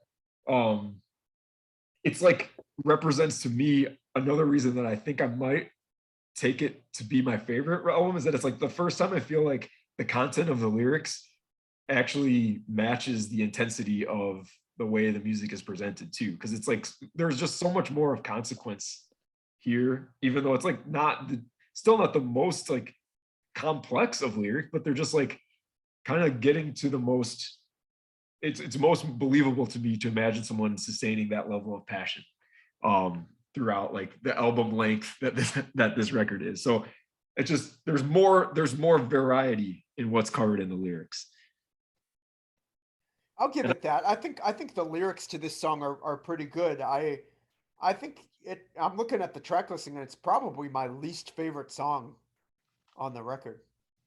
Um, I next to Wake Up and Live, but yeah, I Wake Up and mean, Live is not my favorite either. but I think Live Free, as far as like just the way it sounds musically, like that takes the cake for my least favorite song on maybe my least favorite Youth of Today song, besides the song Break Down the Walls, which we didn't even really talk about, but the title track on that album is really not good in my opinion. Like I Break don't, Down the Walls. I yeah. think that song's awesome. Yeah, I don't like the song Break Down the Walls I either. love it. I think it's great. It's funny, like, okay, well, I know you don't agree, Antonio, but like, Start Today, the song is like my least favorite song, and Break Down the Walls is like my least favorite song on those respective albums. But Yeah. yeah, talk about, so what do you like Break Down the Walls, the song? Yep. Yeah, I like it. I don't know, just like it's just a change of pace song to me, you know. So like it's almost like that song to sort of like catch your breath a little bit, you know. Um Yeah. Yeah, it's it, totally. it's to me it's just kind of cool. It kind of shows to me the it adds a certain layer of to the band from a complexity standpoint. You know, doing more mid-tempo song, like majority of the song, right? And I think the message is really cool. I don't think that we didn't talk about it, but I don't think there's a song on that record I don't like. Like I really like every song on that record. Like I don't skip any songs or anything like that. Um, I would agree that in We're Not in This Alone, there's definitely some songs that I'll definitely skip. Um, Which of the two records do you prefer? We haven't gotten to you yet, Antonio. yeah, definitely. Oh yeah. I feel like I have like more stuff I kind of want to like speak to before I like really reveal like my like stance on it, you know, like before I take a stand. The But big reveal. Oh shit, Wait, dude. can I ask? All right, go ahead, John. Antonio is hyping up his big reveal. Like That's good. he's getting a buzz around here. He's I think building up. I think Disengage is his favorite Even Today record. I think Oh it's yeah. Oh boy. Yeah. I think I I actually think I think Antonio really actually likes "Start Today" by Gorilla Biscuits. Wait, so hold on, Antonio. When you said catch our breath, were you talking about were you talking about Life's Blood? Or you just said it was like you were talking about the idea of catching your breath? the idea of Okay. we have to 'Cause it talk about may- Life's at some point. We need to We talk about kind Life's of Blood at some well, point. we kind of have to talk about it right now because think about Oh yeah, Never Make a Change by Life's Blood Yeah. is the counterpoint to Youth of Today. Like True. it is. And Dude. I mean, I love that. Never Make a Change is like a song that gives me chills. And like that is the counterpoint to Youth of Today and their existence, quite frankly. And you got to reckon with that if you're gonna 100%. And I think that record, unbelievable. I mean, Dude. I feel like John does not like Life's Blood, but like I remember doesn't. discovering Life's Blood and being like, just to their like, I'm not gonna say like D-list like hardcore band by any means, but like there's so much material that's out during this time period that like it took a few years for me to even like find out about them. You know, I remember about finding about them in like who was a Born Against, I think. Yeah. Because of the what was the name of the record label, Vermilion or something like that, or something. Vermiform. But also is Combined Effort also the one? Vermiform is yeah, Combined Effort. They did like yeah, because Combined Effort had done a bunch of stuff. Maybe that's for Super Touch record too. Maybe I can't remember, but like yeah. So like there was just like a lot of stuff going on at that time, like during that time period, especially me getting into hardcore. That like I remember getting a Life's Blood and being like, holy shit, like this is unbelievable. Like this is like definitely the antithesis of like what I was looking for in Youth of Today, you know. And I also like by that time musically like my palette was definitely more refined to make that connection. Yeah. I'm not gonna. But I would. Sorry, go ahead, John. I'm not gonna go into like whether I liked Life's Blood or not, but I will say that Coward. dude, fuck you. The song "Never Make a Change," like, holy shit! Talk about throwing shade diss track. Like, Yeah. Yes. I mean, I think it's awesome that they did that and like, you know, counterpointed that the very essence of Youth of Today in general, like hardcore needs that, and I love it. Despite, you know, I would go to bat for Youth of Today any day, but I just want to say that I think it's fucking sick that that song exists. And I would argue that Life's Blood, that 7-inch, is a positive record. And so, like, I almost argue that you could like really do. I mean, if we were really going to do a head to head, we almost should have just done Life's Blood versus Youth Today. But you know, you live to tell another day. Whatever. What is that? Yeah. Good You one, live and dude. learn. You live and learn. You live and learn. No, I mean- it's really good that you brought that up though, honestly, because it's cool because it also brings another layer to everything, which was like there was a lot of beef during that time period, like a ton of beef within the scene. The scene was splitting at that time period, and people were kind of going their separate ways. And honestly, like this LP was one of the, that was really sort of like the end to a lot of what was going on. And like this is when we get into like we're like a year removed of like the demo core 87 kind of stuff. We're getting into 88 with the demos. You get your outbursts, you've got your raw deals. You've got like this kind of shift, the scene split and people are going in different directions, trying different sounds and stuff like that. So, and then like a side note, I remember getting like when I was really into Life's Blood, looking up stuff about them and everything like that. Did the singer end up becoming like a police officer or something like that? He's like a police officer in like New York now, I think. Yes, although I don't know if he still is, but I do. Yes, that is the trajectory he took, which was like rather shocking. Yeah, it was like interesting, shit. like when that came out, like that he was like a police officer just because of like the the band and the material and all the stuff, like it's interesting too. I could be sounds like somebody's full of shit here. Well, I could be wrong. I could be wrong, but it's also it may be that Adam, who played guitar on Life's Blood, might have wrote those lyrics. I really don't know. I don't know. I think you might be right. You might be right because I remember there being like kind of like a disconnect because I thought that he sang in the band, but I didn't know if he actually wrote all the lyrics to the band. And I don't know. I remember reading an interview with him. Like, I don't know if it was on what was Tim McMahon's like Livewire. The interviews on there. Remember back in the 2000s, and I feel like I remember reading an interview with him where he talks about that. Dude, when you mentioned the singer of Life's Blood becoming a cop, someone seriously needs to make a meme of like Ray Capo, wearing, his fucking Krishna robe or whatever, and have the caption be like, "Oh, who's the loser now?" with like a picture of the fucking Life's Blood singer as a cop.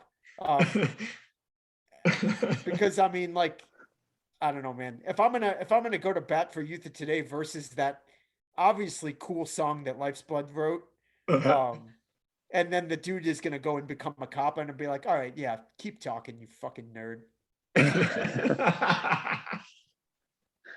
That's awesome. Talk about never making a change. Like, fuck you, man. Fuck you. I will say, to kind of like bring it back to Youth of Today, and to go like over like a few things that I think we should touch on. We talked about the layout and the record and everything for Break Down the Walls. We're Not in This Alone is also unbelievable. Like the shot of the crew just sitting there, no face, just like they're just. I mean, I guess there is a face in the, like maybe one or two faces, but like they're like in the distance, right? And it's just like an X fist. It's like, these are my fucking boys. We're about to fucking go positive on your ass. We're gonna make you understand. You know what I mean? We're gonna make you understand. We don't want to fight you, bro. Some honesty. That's right. We don't want to fight you, bro. I love that album cover, and it really, it's awesome. It's almost like the photograph version of the No More music video. Yeah, totally. There's probably shot during the video if I had to take a guess. Before we go any further, Antonio, I want you to talk about a certain gift that you still have to this day. Yep. John's got like John gave me a portrait. It's probably like, I don't know, it's like a 12 by 15 or something like that. It's like maybe something like that, right? It's not like full size, but it is his painting of the cover of We're Not in This Alone, which I own. And I'm going to take a picture. I'm going to post it when we post this, post the podcast. But it's like, I don't remember when you gave it to me, to be honest, but it was like, it's still like one of the coolest things. I still need to frame it. But it's still like one of the coolest things just because like, it was like probably during the time that you did the punching Jesus portrait, which was like pretty infamous. I think A-Ross might have that or something. I've tried to like track No, that one dude. down. Bernie Bernie has it. from Okay. Few and the Proud has it. Yeah, it's Um, unbelievable. It's so yeah, cool. man. The fact that obviously I gave that to you for a reason, but the fact that you like hold it in such regard is like it warms my heart every day.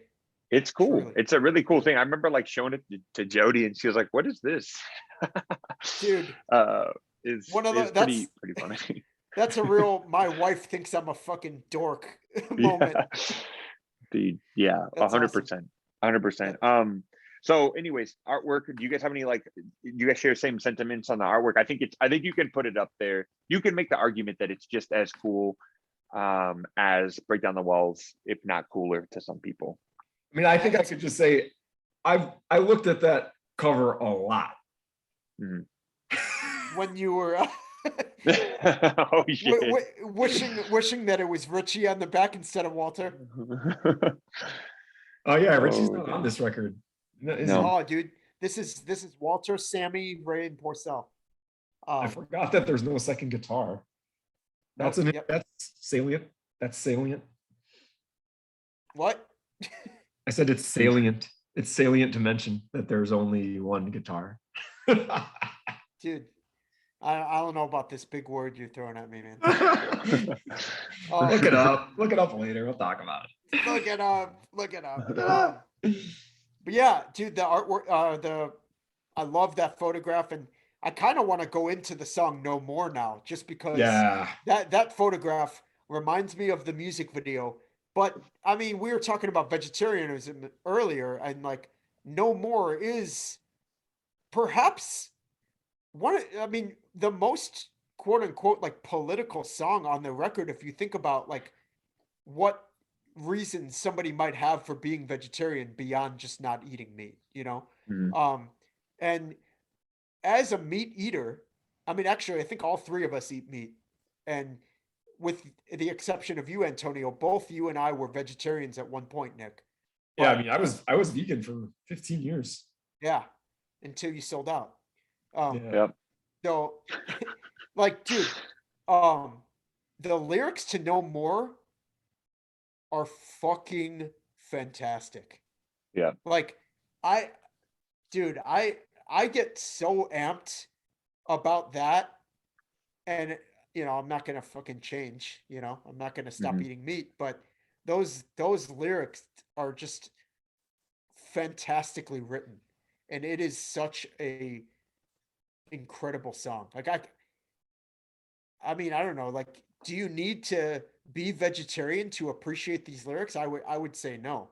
I mean, No. your evidence that that's the case. Yeah. I mean, I would say yes. I mean, everything in it, I still agree with. And like, I mean, that's something you reckon with, I guess, when you like make a lifestyle change. But like, yeah, everything in that is still extremely on point as far as I'm concerned. And like all those the reasons are, I mean, it's like it's honestly a very simple concept when you break it down. And like you either agree or don't agree that it's like a valid concern to like care about the well-being and like the lives of animals. You know what I mean? And like if you do, then you essentially agree with the lyrics to that song, But I think like the way this song is written, it's almost like a fucking speech. Like Yeah. it's written like a speech. Like Ray Cappo's on a podium and he's addressing, a room of like 2,000 meat eaters, and like and like calling them out, and like it's written in a way that's like not cheesy. It's very smart. It's very straightforward at the same time, and it absolutely demands that you listen, regardless if you agree or not. Well, see, and Yeah. this is where I go. We got to go back to start today. Like, I think there's something in the presentation of this, John, that you find to be more palatable than the presentation on Cats and Dogs, because Cats and Dogs tries to be a little too clever with it, or a little too little like too provocative. Whereas like No More is just like, this is it, and like they're kind of like not like couching it in any sort of like metaphor or anything like that, or like in any sort of like clever wordplay. It's just like, is that why you find it to be more impactful? And I would agree that No More is like a harder hitting song, absolutely, musically and lyrically. it's very smart that you're bringing up the comparison strictly, like specifically to cats and dogs, which is like Well, thanks. they're a vegetarian song. Thanks, man. Um, but like, yeah, when comparing the two, one is a little kid trying to write a cool song. The other is somebody that is fucking fed up and speaking their mind, but in a way that he legitimately thought, okay, people are going to listen to this and I'm going to make it happen. And Definitely I honestly think people did. And that is what is also something to consider here.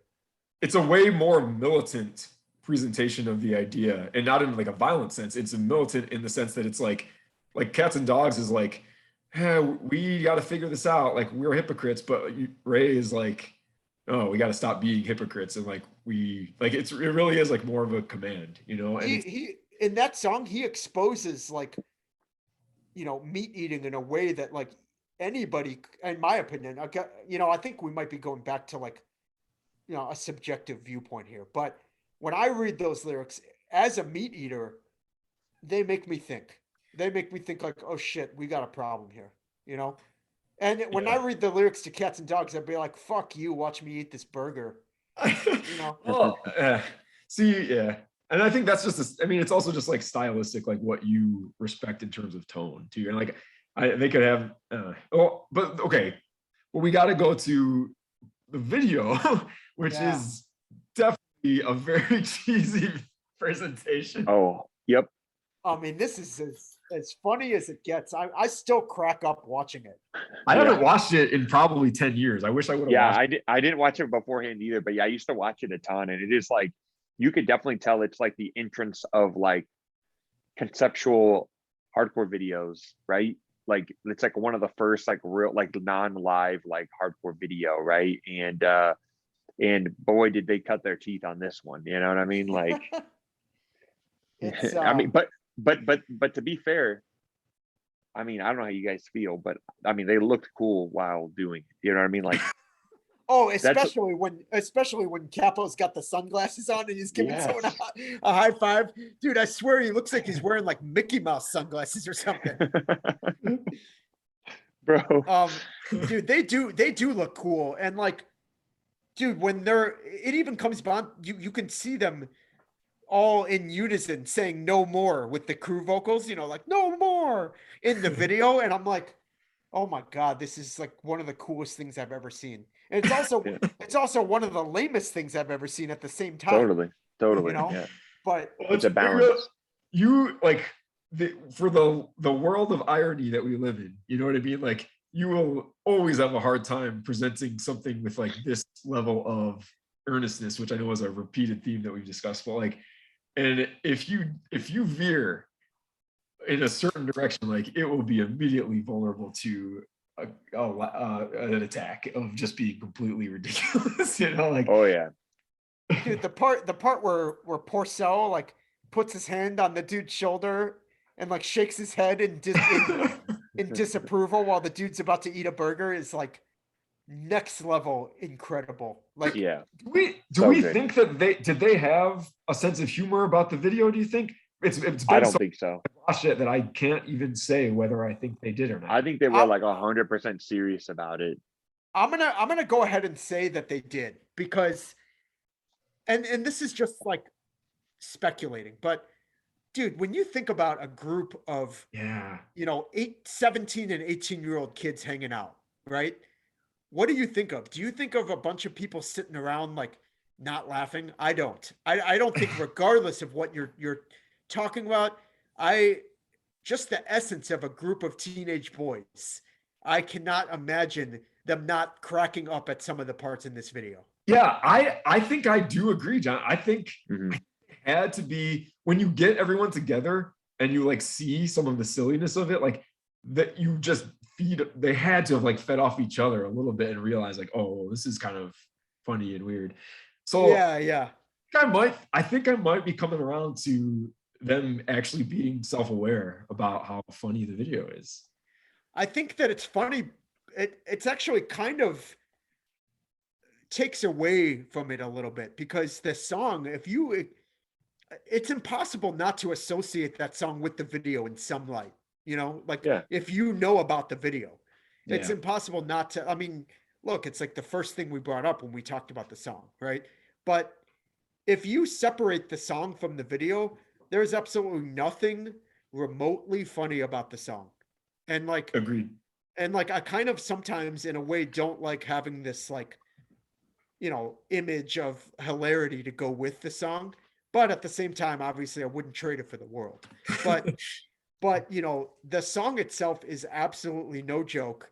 And I think it's like one of the most brilliantly written songs ever lyrically. Like I really do think that.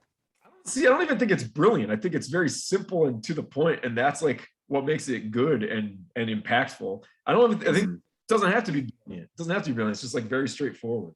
When I say brilliant, I am speaking to the fact that it's not easy to do that. Yeah. Like, Okay. like sometimes even the most simple ways to express an idea and have it come across as effective as it does, like it's brilliant because that's not easy for a lot of people to do. True. And it's like, true. some of the best writers are not saying anything profound, but it's the way that they catch you and the way that they drive their point forward in a way that makes sense and can make even somebody that doesn't even fully embrace the ideas think about it and sit down and think like, oh, what? Oh my God. That's why I say it's brilliant. So, I mean, Yeah, that's you're just- right. That's I just get- my take on it. I get what you're saying.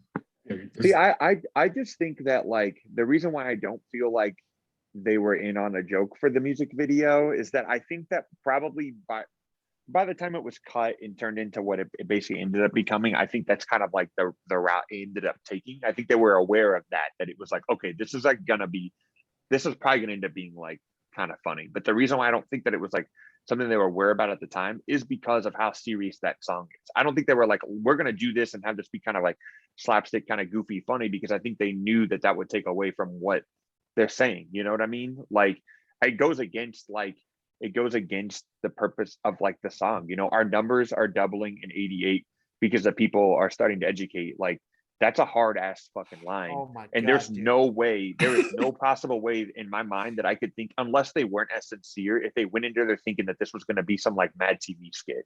I think it just turned out that way. My opinion. I think you're right, Antonio. I agree that it was not a preconceived notion to be funny, but I do think that when they got together and were filming this video, I definitely think there was some goofing off for sure. Sure. Yeah. Yeah, definitely. Yeah.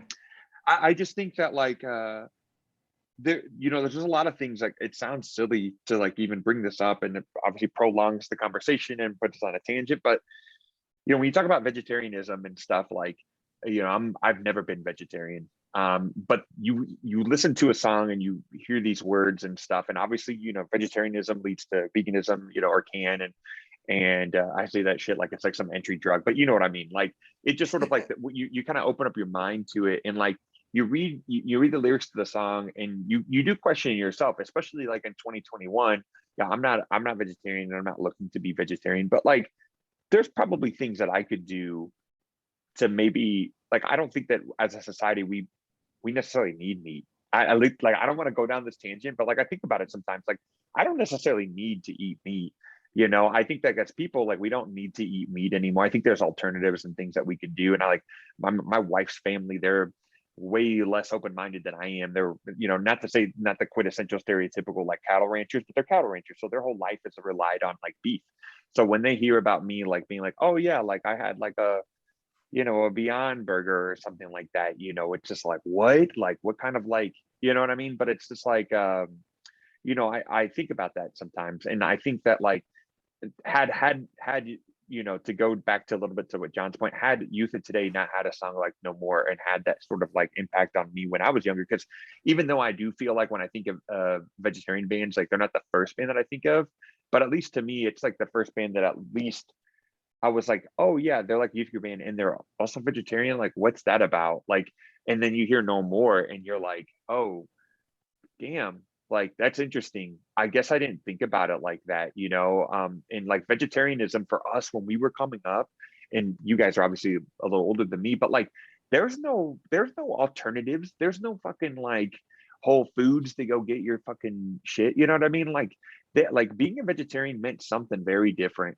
even 15 years ago, even probably 10 years ago than it does now. And that's not to knock vegetarianism, but like when you're reading the lyrics and you're discovering the music and you're discovering the message that comes with it, I had those questions myself. And to this day, being 32 years old in 2021, I think about those aspects of No More, you know, and it's a song that I truly love. I think it's like definitely one of the finer like today's songs, and like John kind of outlines a bit, you know, it's brilliance in that regard. And I think that like if Youth of Today could tell you right now what song defined Youth of Today to them, not to us, because this isn't the song to me that defines Youth of Today personally, but they would say that's the song that defines Youth of Today's legacy is No More.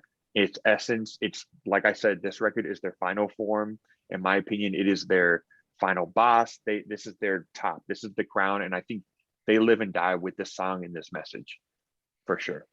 Yeah, God, that's like a good cap on it too. Like I feel, and looking back, like this song. I mean, this song and a totally different band. Like this song and then like Propaganda were probably like the two bands that took me from someone that was like, oh, like I know a few people who are vegetarian, and like I've always like, I mean, my dad's side of the family are all farmers, and like I like met the cows in the barn and like all these things. Like, Yeah, I was a little weird about it, and like these two bands, like including this song, like they really were the things that I was like, yeah, like people are doing this. This is like a thing that I could take some personal responsibility for, and I am going to make this lifestyle change. And I was 14, you know, like, and so like it did. I get like forced my hand a little bit, and so like it totally, yes, and that like is like a kind of a legacy thing that I think that they would probably be very proud of how many people that had that effect on.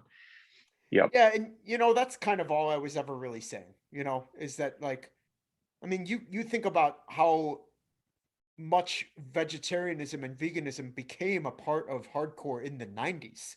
I mean, like, holy shit, you know, that was like every fucking band in the 90s. Like, yeah, um, but you know, I when I think about like who drove that point forward more than Youth of Today did in 1988, I mean, like, I just don't know. And like the fact that it became such a part of hardcore after that really speaks to what Youth of Today accomplished with that record. it's cool. I'll give you that for sure, 100%. I mean, I think that's a really strong point because, you know, I think even though, like I said, they're not the first that I think of, but I definitely think that impact for that song transcended not just punk, right? Or, you know, it transcended all extreme music in that regard, whether it be hardcore or metal, or like you would see with like Judge later on, and their impact on what 90s hardcore ended up being. But I do want to talk about Understand. Understand to me is sort of like if you could put Honesty and Understand like on a 2-song 7-inch, to me like would complement each other like immensely. And I think Impact covered Understand in that basement show we were talking about in John's house. Oh damn, man, dude, I don't remember that. I'm pretty sure they did. That's that's awesome. I mean, I'm Just a sure. nice side note. Yeah. I do remember that show though, and I remember how excited we all were to see Impact. And like, yeah, I mean, not to like stray from Antonio's, you know, point, but like, dude, Wrench starting a new band, like we were waiting for that, you know, because we never really. I mean, you didn't see 10 Yard Fight, did you, Nick? No, they were broken up by the time I heard them. I'm pretty Yeah, sure. gotcha. Well, back to the track. Um, I mean, you know, it's not one of my more favorite songs on the record, but I definitely feel like, you know, there is a parallel to the song Honesty. I agree. Um, I mean, it's the honesty of we're not in this alone. I would, yeah, you know, and yeah, like, totally. I agree, man.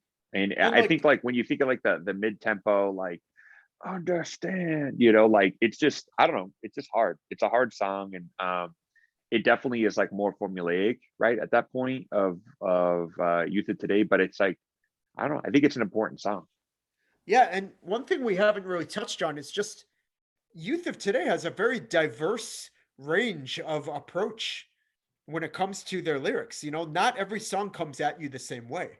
Yeah. And, there's like quite a big variety of, topics that Capo would touch on, but not just that, in the ways that he, you know, demanded, a point. Like, honesty and understand, like, definitely have that kind of like warmer, kind of like not lighthearted, but just like more compassionate approach. And then you have other songs that are just way in your face, and some songs that are just absolutely pissed and like fuck you. Yeah. So, um, bringing up songs like Honesty and Understand, it's like it really shows the range that Capo had, and that he was not stuck to one way of driving points forward. Like not at Hmm. all. Yep. Yep. Kind of hit you with a lot of different angles.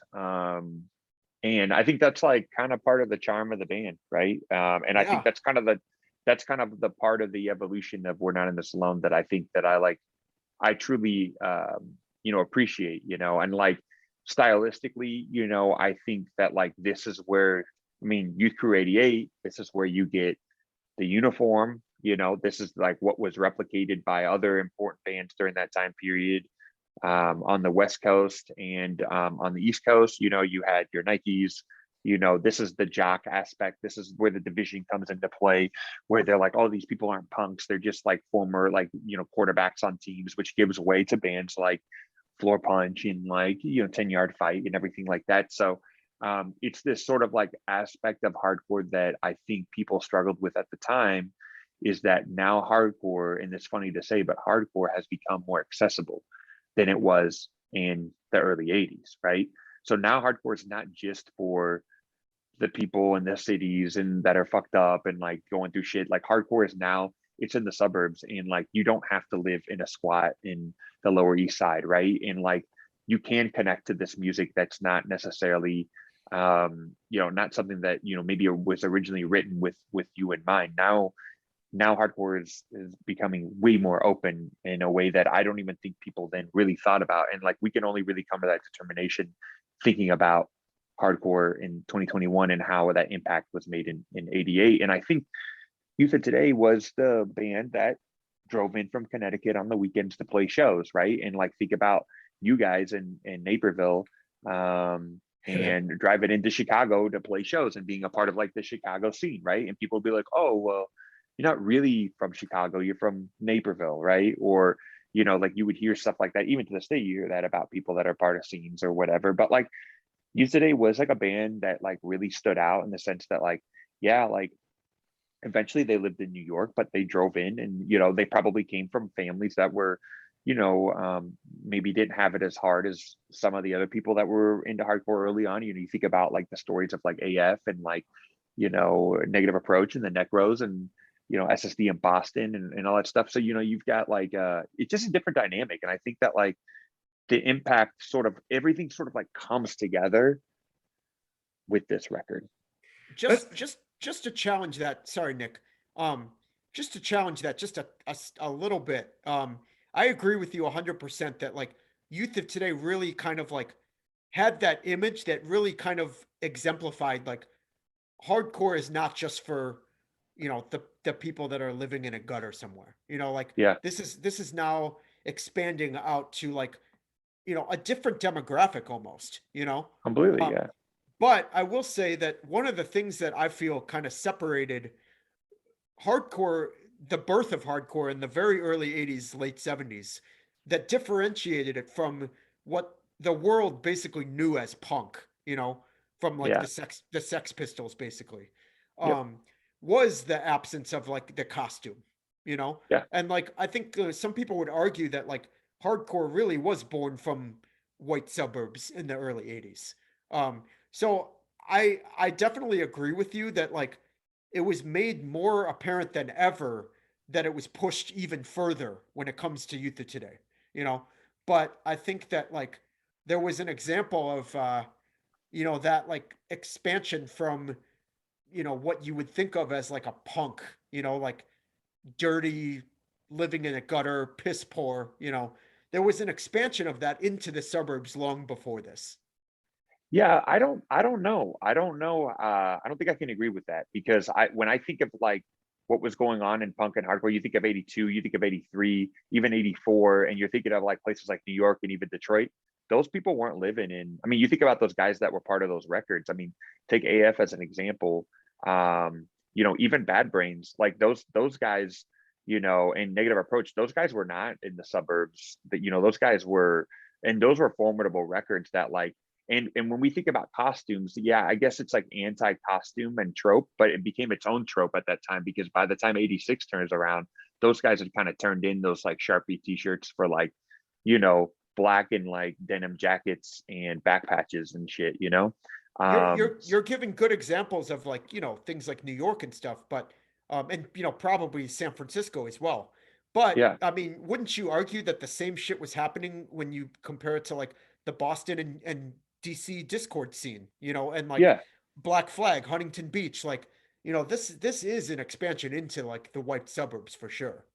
totally. I mean, like it brings up, I mean, I can't completely knock the idea of like the suburbs kind of infiltrating like in what punk and hardcore is about, but it just really wasn't as prevalent and as open to that until later in time. In a band, like think about this. I mean, I've read interviews and stuff like that. A band of kids and youth of today driving into the city to play shows, and the issues with them, like even claiming New York hardcore at the time. If it wasn't for guys like Rabies and like Roger and Vinny and people like that, I mean, like they wouldn't have stood a chance to have that connection there, and they thrived off of that connection. So like, I do think that when you think of like Discord and some of those guys, and even like LA scene, you can find some of that. I just don't think that it's as I don't think it was as accepted. But I mean, obviously I wasn't born around then. I'm just thinking of band, even like a band like Black Flag, you know what I mean? And where their music kind of came from. And that's not to say might not be members, right? That like had resources and like and stuff like that. But like when you think about it, most of the people that were moving those bands really weren't, they didn't have a level of fluency, right, to be able to like have their cake and eat it too, right? Whereas like this was like a passion for the guys in youth of today, and I think it turned into something much greater than that. But I think you'd be hard pressed to find many bands at that time period that were embraced for being white kids from suburbs with well-off families coming into town and like trying to play music. I think that there's a certain level of I guess courage you got to have to be playing places like CB's, during that time period and not being really a part of that scene. Well, and Go ahead. I'm speaking from a lack of knowledge here, but like it just like thinking of this and digesting the points that you're making, Antonio.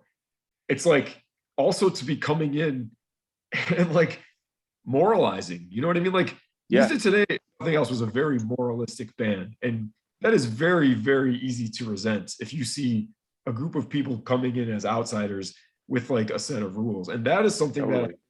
we are so distant from the time when this band was producing what they were, and so like we can probably overlook that, but it does put into focus a little bit of more of like why they were such a hugely resented band too, like it makes sense given that little bit of context, which I like really. I'll be honest, like Ray and Porcell's origin are thing I actually don't think I really have known anything about their like class origin, or like I knew the Connecticut connection, but I wasn't really quite clear on what kind of uh like if they were like from like middle class families or what. I really didn't know.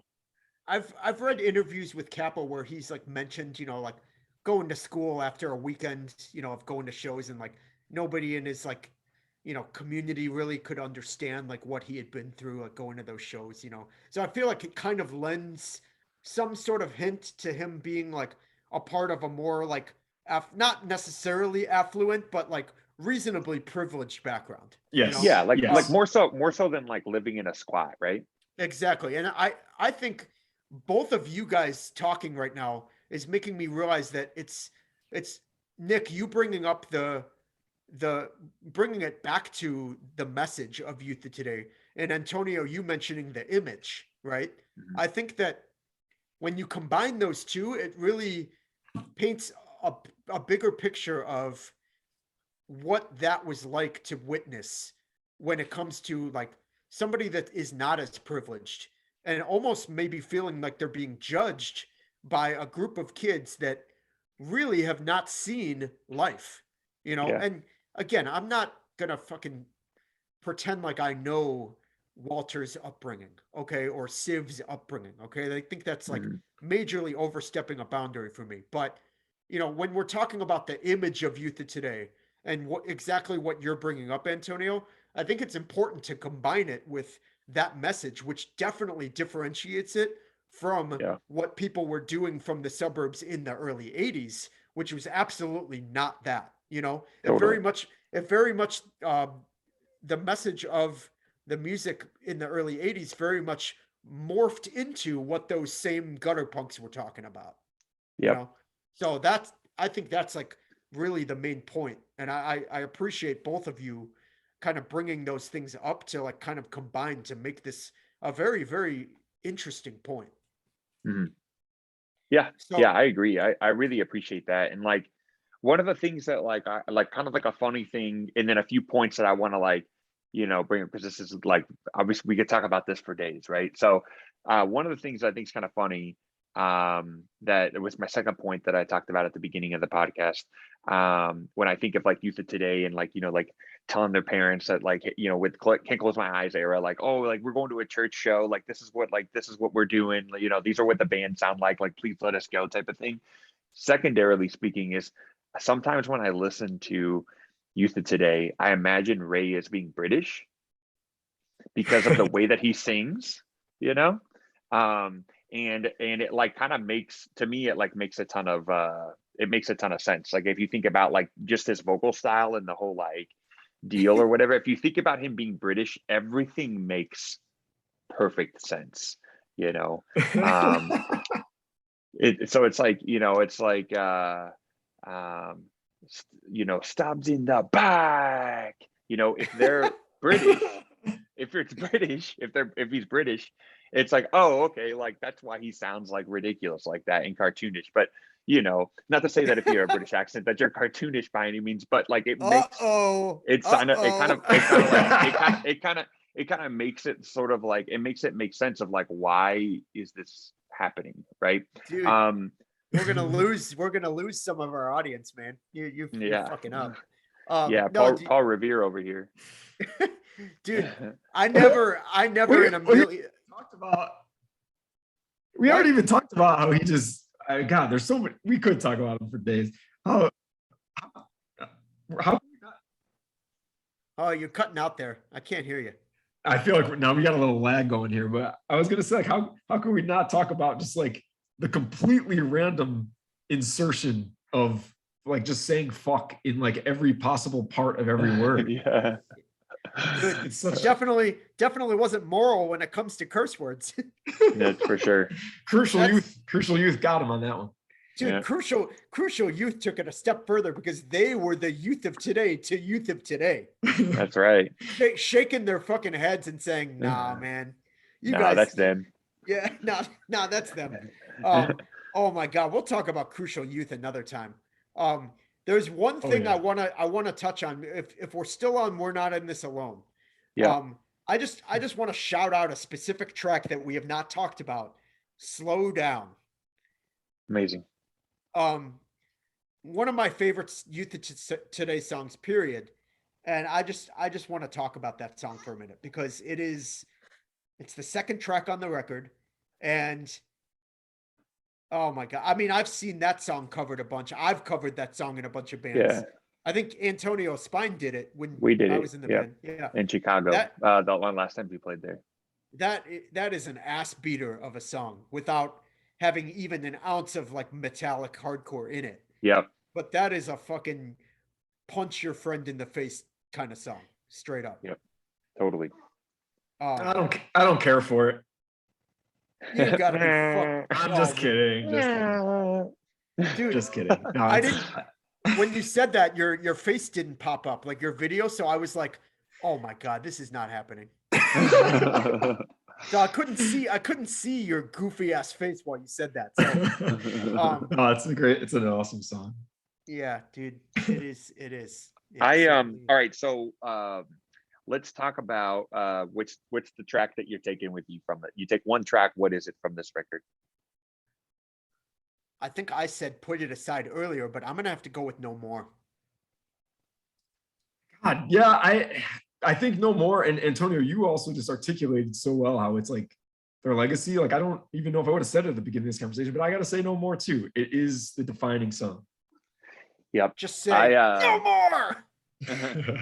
Yeah, I was actually gonna say Slow Down, but yeah, I think I talked myself into No More. I think if I had to take one song, like, I'd say it's No More. And I'm like not vegetarian, never been vegetarian, but there's something so sincere about the song and the lyrics, and you know, like John said, from like someone like a politician, you know, like our numbers are doubling in 88 because the people are starting to educate. You know what I mean? Like, that's just like really powerful. So yeah, I'm taking that.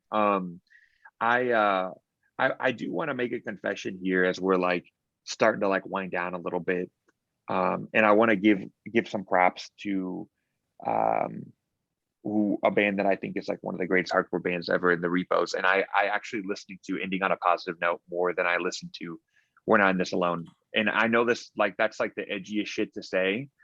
It doesn't take anything away from Youth of Today's We're Not in This Alone at all. Like, to me, it's like a compliment. There is something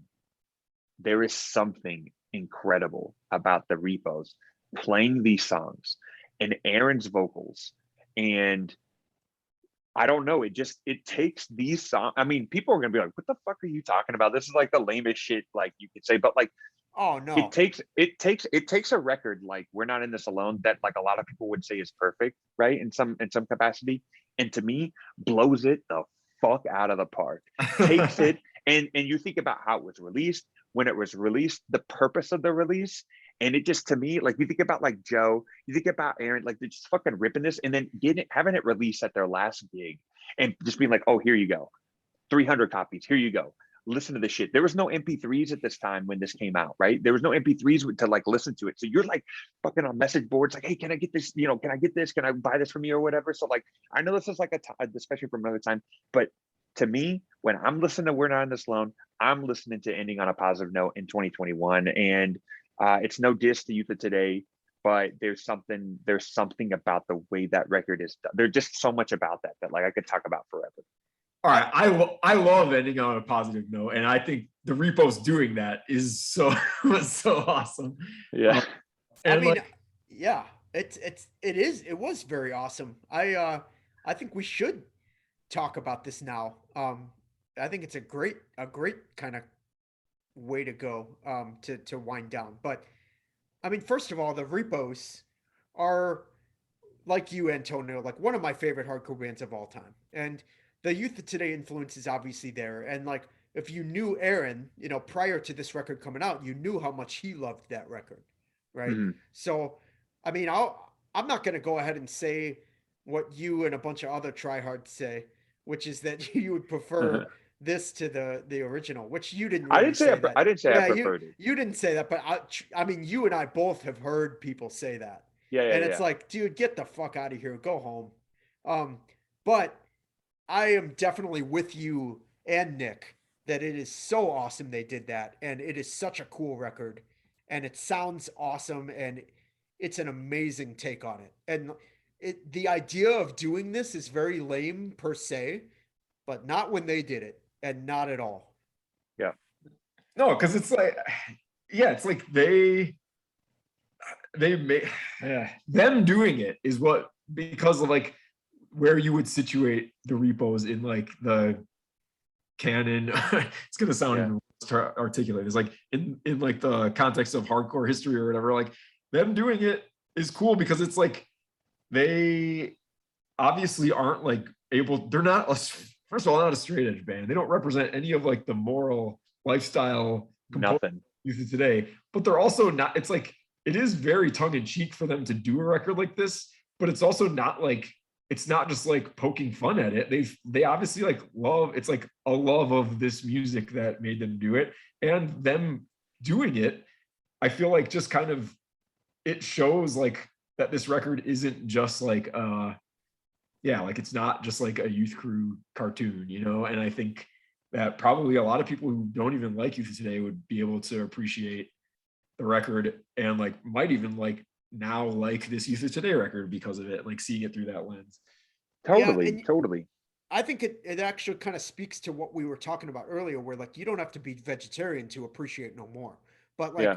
like I have talked to Aaron about this record many, many times. You know, it's been like a point of our discussions as like friends, you know, and um we both just agree of the incredibleness of this record and of Youth of Today in general. And like, I mean, it almost doesn't really matter what your connection is to a band's ideas and moral fiber when it comes to what you appreciate about that band. And I think it also kind of speaks to what we were talking about when we talked about Born to Land Hard, about, you know, By Cold as Life. You know, like none of us have the same experiences as those guys did. And that Yeah. they wear it on their sleeve, you know, like it's not speculation. It's right out there. That album tells a story that none of us have lived, you know. And the impact that that record had on our lives is also very apparent. And you can connect to something and appreciate it for all it's worth without it being like a carbon copy of your lifestyle. And I But think that like I would argue that the three of us recording a cover of Born to Land Hard would just be a terrible thing. yeah, absolutely. I mean, Like We as did a it. counterpoint. Yeah. We did it, it. I mean, I think you're just you bringing that up makes me upset at the even thought of us doing that. Wait, did you do it? Wait, hold on. Is there really something truth here? Yeah, No. we did. No, we did do Oh, it. we just covered a song. That's Yeah, Oh, not the whole thing. I got you. yeah. I got you. But like, dude, the idea of like three total asshole fucks think, thinking, oh yeah, let's do our version of Born to Land Hard. It's like, dude, you should be arrested for that. You know? And like, you know, I think we can just all agree that the Repo's doing this with Use It Today is like perfectly fine, if not fantastic. Yeah. It's awesome. Yeah, it's everything about amazing. it is good. Everything about It's it. amazing. And that's Yeah. why I wanted to bring it up, because like it's I think it's kind of like with the Lifeblood connection. I think it's super important, you know, to the discussion of We're Not This Alone, in the longevity of an impact of that record on people that, you know, you wouldn't think could connect to it or would connect to it, right? Like, who would think that the Repos, being the Repos, would have any fucking connection to like Youth of Today or We're Not This Alone? And that's the beautiful thing about a band like Youth of Today and the things that we had talked about earlier. So I wanted to bring up I need to basically say kind of like what my pick is. Before I do that, because I know we've been kind of going on for a long time. Me and John have had this running thing for the longest time of I know this is going. of we're not of we just might and how I feel like, to me, honestly, we just might be like a top 3 favorite Youth of Today song. You might want to give some background information about just this song, what it's about, you know. Yeah, I mean, it's basically about you know, fighting essentially like at a hardcore gig, you know, and like probably some miscommunication that you can assume that happens, and moshing and you know, of the sort. But we just might is basically just like a song about basically watch out, because we might like fuck you up, basically. I mean, you're missing a key point. It's centered around people being under the influence at shows. It's not just Under the about influence. Correct. Yeah. but like, Under you the know, influence that shows. thinking about like the infiltration of drugs and alcohol into a youth culture, and Yep. essentially that pissing off Capo enough to be like, look, if we have to fight, then we're fucking fighting, you know? Exactly. So Exactly. that's It's basically not giving out any passes, right? And the counter to that is the more evolved version of it is Time to Forgive, and the points that like we had brought up earlier about how Break Down the Walls is like more of a kind of like that final, like that form of Capo kind of turning into, you know, that kind of like a talking head, that speaker of sorts, right? And kind of refining his take on it, and kind of appealing to like his senses of like forgiveness, and trying to understand people, which are all concepts that he talks about in Time to Forgive. And to and me, keep in mind, also, Time to Forgive is the same song as We Just Might, but re-recorded a little bit faster and with totally different lyrics. So yeah. yep, Like correct. apologizing for the original lyrics. Yeah. Yep. Yep. And Yeah. so, I've always been of the opinion that We Just Might is the better version of that song. Because I feel like it is that aggression. Um, it is that sort of like, contrast and pushback on society, and, almost like an antithesis, sort of like the actual essence of like what the band and the purpose of the band starting was, maybe not what it became, because like I said, I think we've all agreed that the defining song for them is No More in their legacy. But to me, We Just Might appeals more, I guess, to my senses in some ways. And to me, it's just always been near and dear. So John, whether he's going to come on here and talk about it's been like some long running troll or whatever, has always taken to heart that Time to Forgive is the better version of it. And I think that's the wackish opinion, period, to say that, because those are the sides of Wnita today that honestly, like I've always kind of struggled with, is kind of that sort of like, I appreciate it, but I have my opinions on like the overtly positive aspects of it, because I think there's not many bands to me that do what Wnita today did that I can completely put my arms around like I can with them. So to me, We Just Might is near and dear to me, and John has taken it to the nth degree about how much Time to Forgive is the better version, to the point to where I fucking didn't want to hear it anymore. And I said, okay, well, if you love it so much, why don't you get it tattooed on you? And he was like, yeah, fine. And of course, in John fashion, he was like, well, if you pay for it, because that's how that goes. Yes. And so I paid. We were in Milwaukee after we played a show, and killing time before the next date. And we went to tattoo place. He got We Just Might. He got a red line through it, and Time to Forgive on his leg, which he has permanently forever. So to me, We Just Might is a top Wnita Today song for me, and a song that I feel like really captures what I really feel like fueled the band from the beginning. Yeah, and it's awesome because I've been trolling you since day one. But what's awesome about this is that I thought the tattoo was like the best that this trolling could get. But truthfully, you bringing it up on this podcast really hits a new level of how far I could take this, and I'm ecstatic right now. The truth is, first of all, this tattoo is amazing. Secondly, um, we just might. It's funny that we talked about how much different Youth of Today would be perceived if they just had that 7-inch, which, Yeah. truthfully, I don't think We Just Might is even on the original pressing of the 7-inch. I think it's a bonus track, right? No, I think it is. It's originally on the 7-inch. Okay. Well, There is a different version. That LP that Caroline did. There's another version of like several of those songs. We Just Might. I think there's a second version of that on that record, but it's definitely on the 7-inch. got it. Okay. So, And also, before you continue, Nachos did cover We Just Might for a 7-inch. we sure did. Yeah. Nachos was never ever, team Time to Forgive. Nachos would write a song about murdering an innocent person, let alone a guilty one. So, Yeah. um, yeah, that was fitting. But the truth is that We Just Might, if you single out that 7-inch, is definitely a much more abrasive and much cooler song, right? It's Uh-huh. definitely not cheesy. It's very stripped down. It's very relatable if you've ever been fucked with by somebody that was drunk at a show, which, Mhm. it's funny because that could even transcend into like anybody's experiences at like, a Nickelback concert for all I know, Yeah. like who hasn't had to experience somebody drunk off their ass in public, like it's very relatable.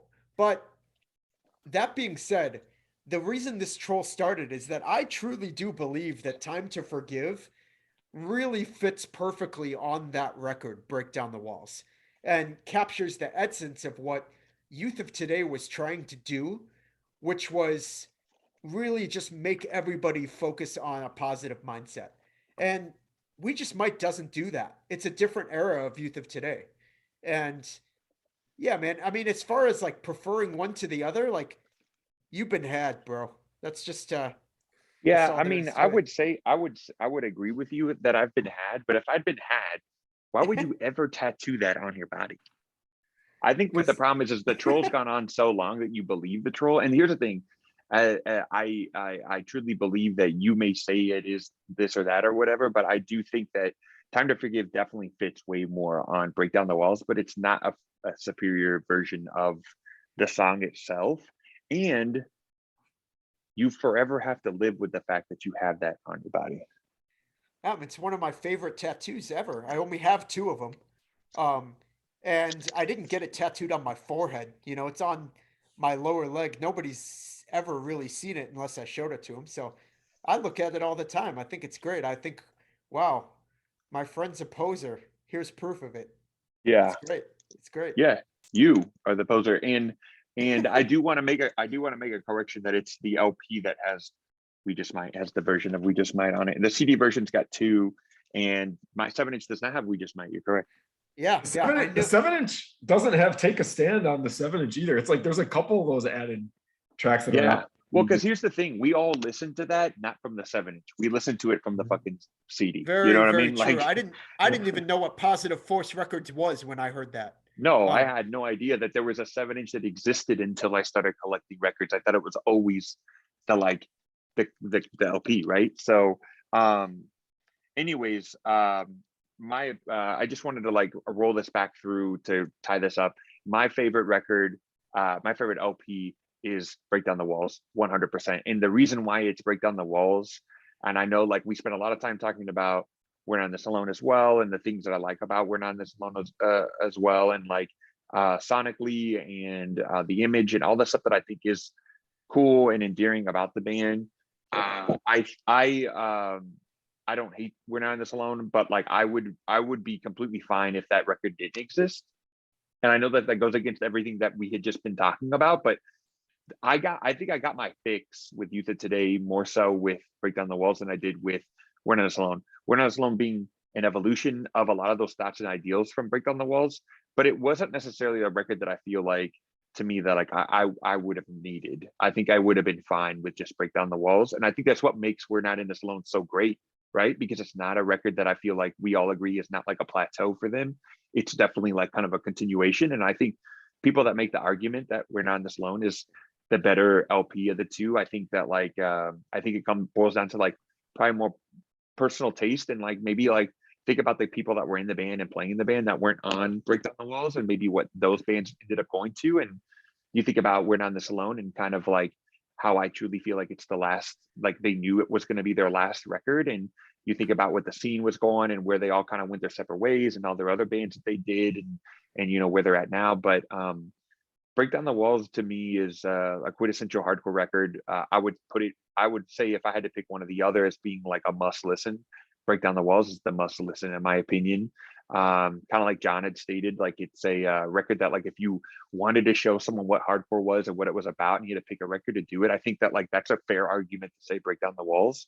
I don't know if I would choose that myself, but like it's accessible sonically, right? It's something that I feel like you can wrap your head around. It doesn't sound like it was fucking recorded in a trash can, which are all things that I really like. But like, I think that like there's a lot of things about Break Down the Walls, and it just hit. It just hit at a certain like time period when I listened to it. I mean, maybe I'd feel differently if I listened to We're Not in This Alone. And I do feel like, and I'm not just saying this, I do feel like people that ride for We're Not in This Alone also ride for Start Today. like I feel like that's like a synonymous thing, and I think that just has to do a lot with like the evolution of the sound and like the lyrics and kind of where they're going, as a band, and obviously the imagery and all the things that came with it. So I don't think it's completely far off base that like that Break Down the Walls is my preferred record, but I don't think, I just want to reiterate, like I don't think We're Not in This Alone is a bad record by any means, but Break Down the Walls is a record that like is definitely one of those records along with Can't Close My Eyes, because I'll ride with both those records. Bury me with both of those records 100%, and I won't haunt your dreams. I don't know what the fuck that last statement was about, but you're on some shit as always. But yes, I'll go next, and then we can kind of close this out with Nick's final take. I already did a take. Listen, man, I'm trying to give you the last say, okay? So I'm gonna take that last say. dude, what the fuck are you doing, man? I would agree with Antonio that I prefer Break Down the Walls by a lot, actually. I don't know if I'd go so far as to say that I could live without We're Not in This Alone, because to me the youth of today having two albums really, really makes it for me. But I will say that Break Down the Walls is more effective, better performed in general, sounds better, and better tracks in general. So that's my final take. Nick, I kind of actually would just like to hear you kind of sum up your take once again. Yeah, well, I'll jump off what you said, because I agree with both of you that Break Down the Walls is the quintessential Youth of Today record that, like, I would say defines the band. I think I would say the same thing I said before. I think I listen to We're Not in This Alone more, but Break Down the Walls scratches a completely different itch. And so I love both. I think maybe the distinction is that I don't think I hold Youth of Today in quite as high a regard as either of you do, in terms of like just like my absolute favorite hardcore bands and records. And so that's why like a quintessential release that they put out, which I agree is Break Down the Walls, it's like imaginable for me to think of a different release as the one that I prefer. But again, having said that, Youth of Today is a band that I hold very dear and is like one of the bands I got into very early on in a very passionate way. And so I don't know, I love both these records. Got it. But you're gonna say We're Not in This Alone for you, Yeah. right? I mean, I guess so. Yeah. Yeah. Not like with a ton of force, but yes. Gotcha. Okay, cool. Well, I'm going to go ahead and wrap this up. I feel like we had a very, very long, but very, very meaningful discussion. And, to be honest, when it comes to people seeing how long this episode really is, like they're going to have to either stick it out or not. But I think that any fans of Youth of Today are going to see how long this was and be like, all right, let's go into it. Let's do this. But yeah, thank you all for listening. We will continue to do these, and appreciate any support that you've all given us so far for this podcast. And it's been a lot of fun, and we'll see you next time. Thanks a lot.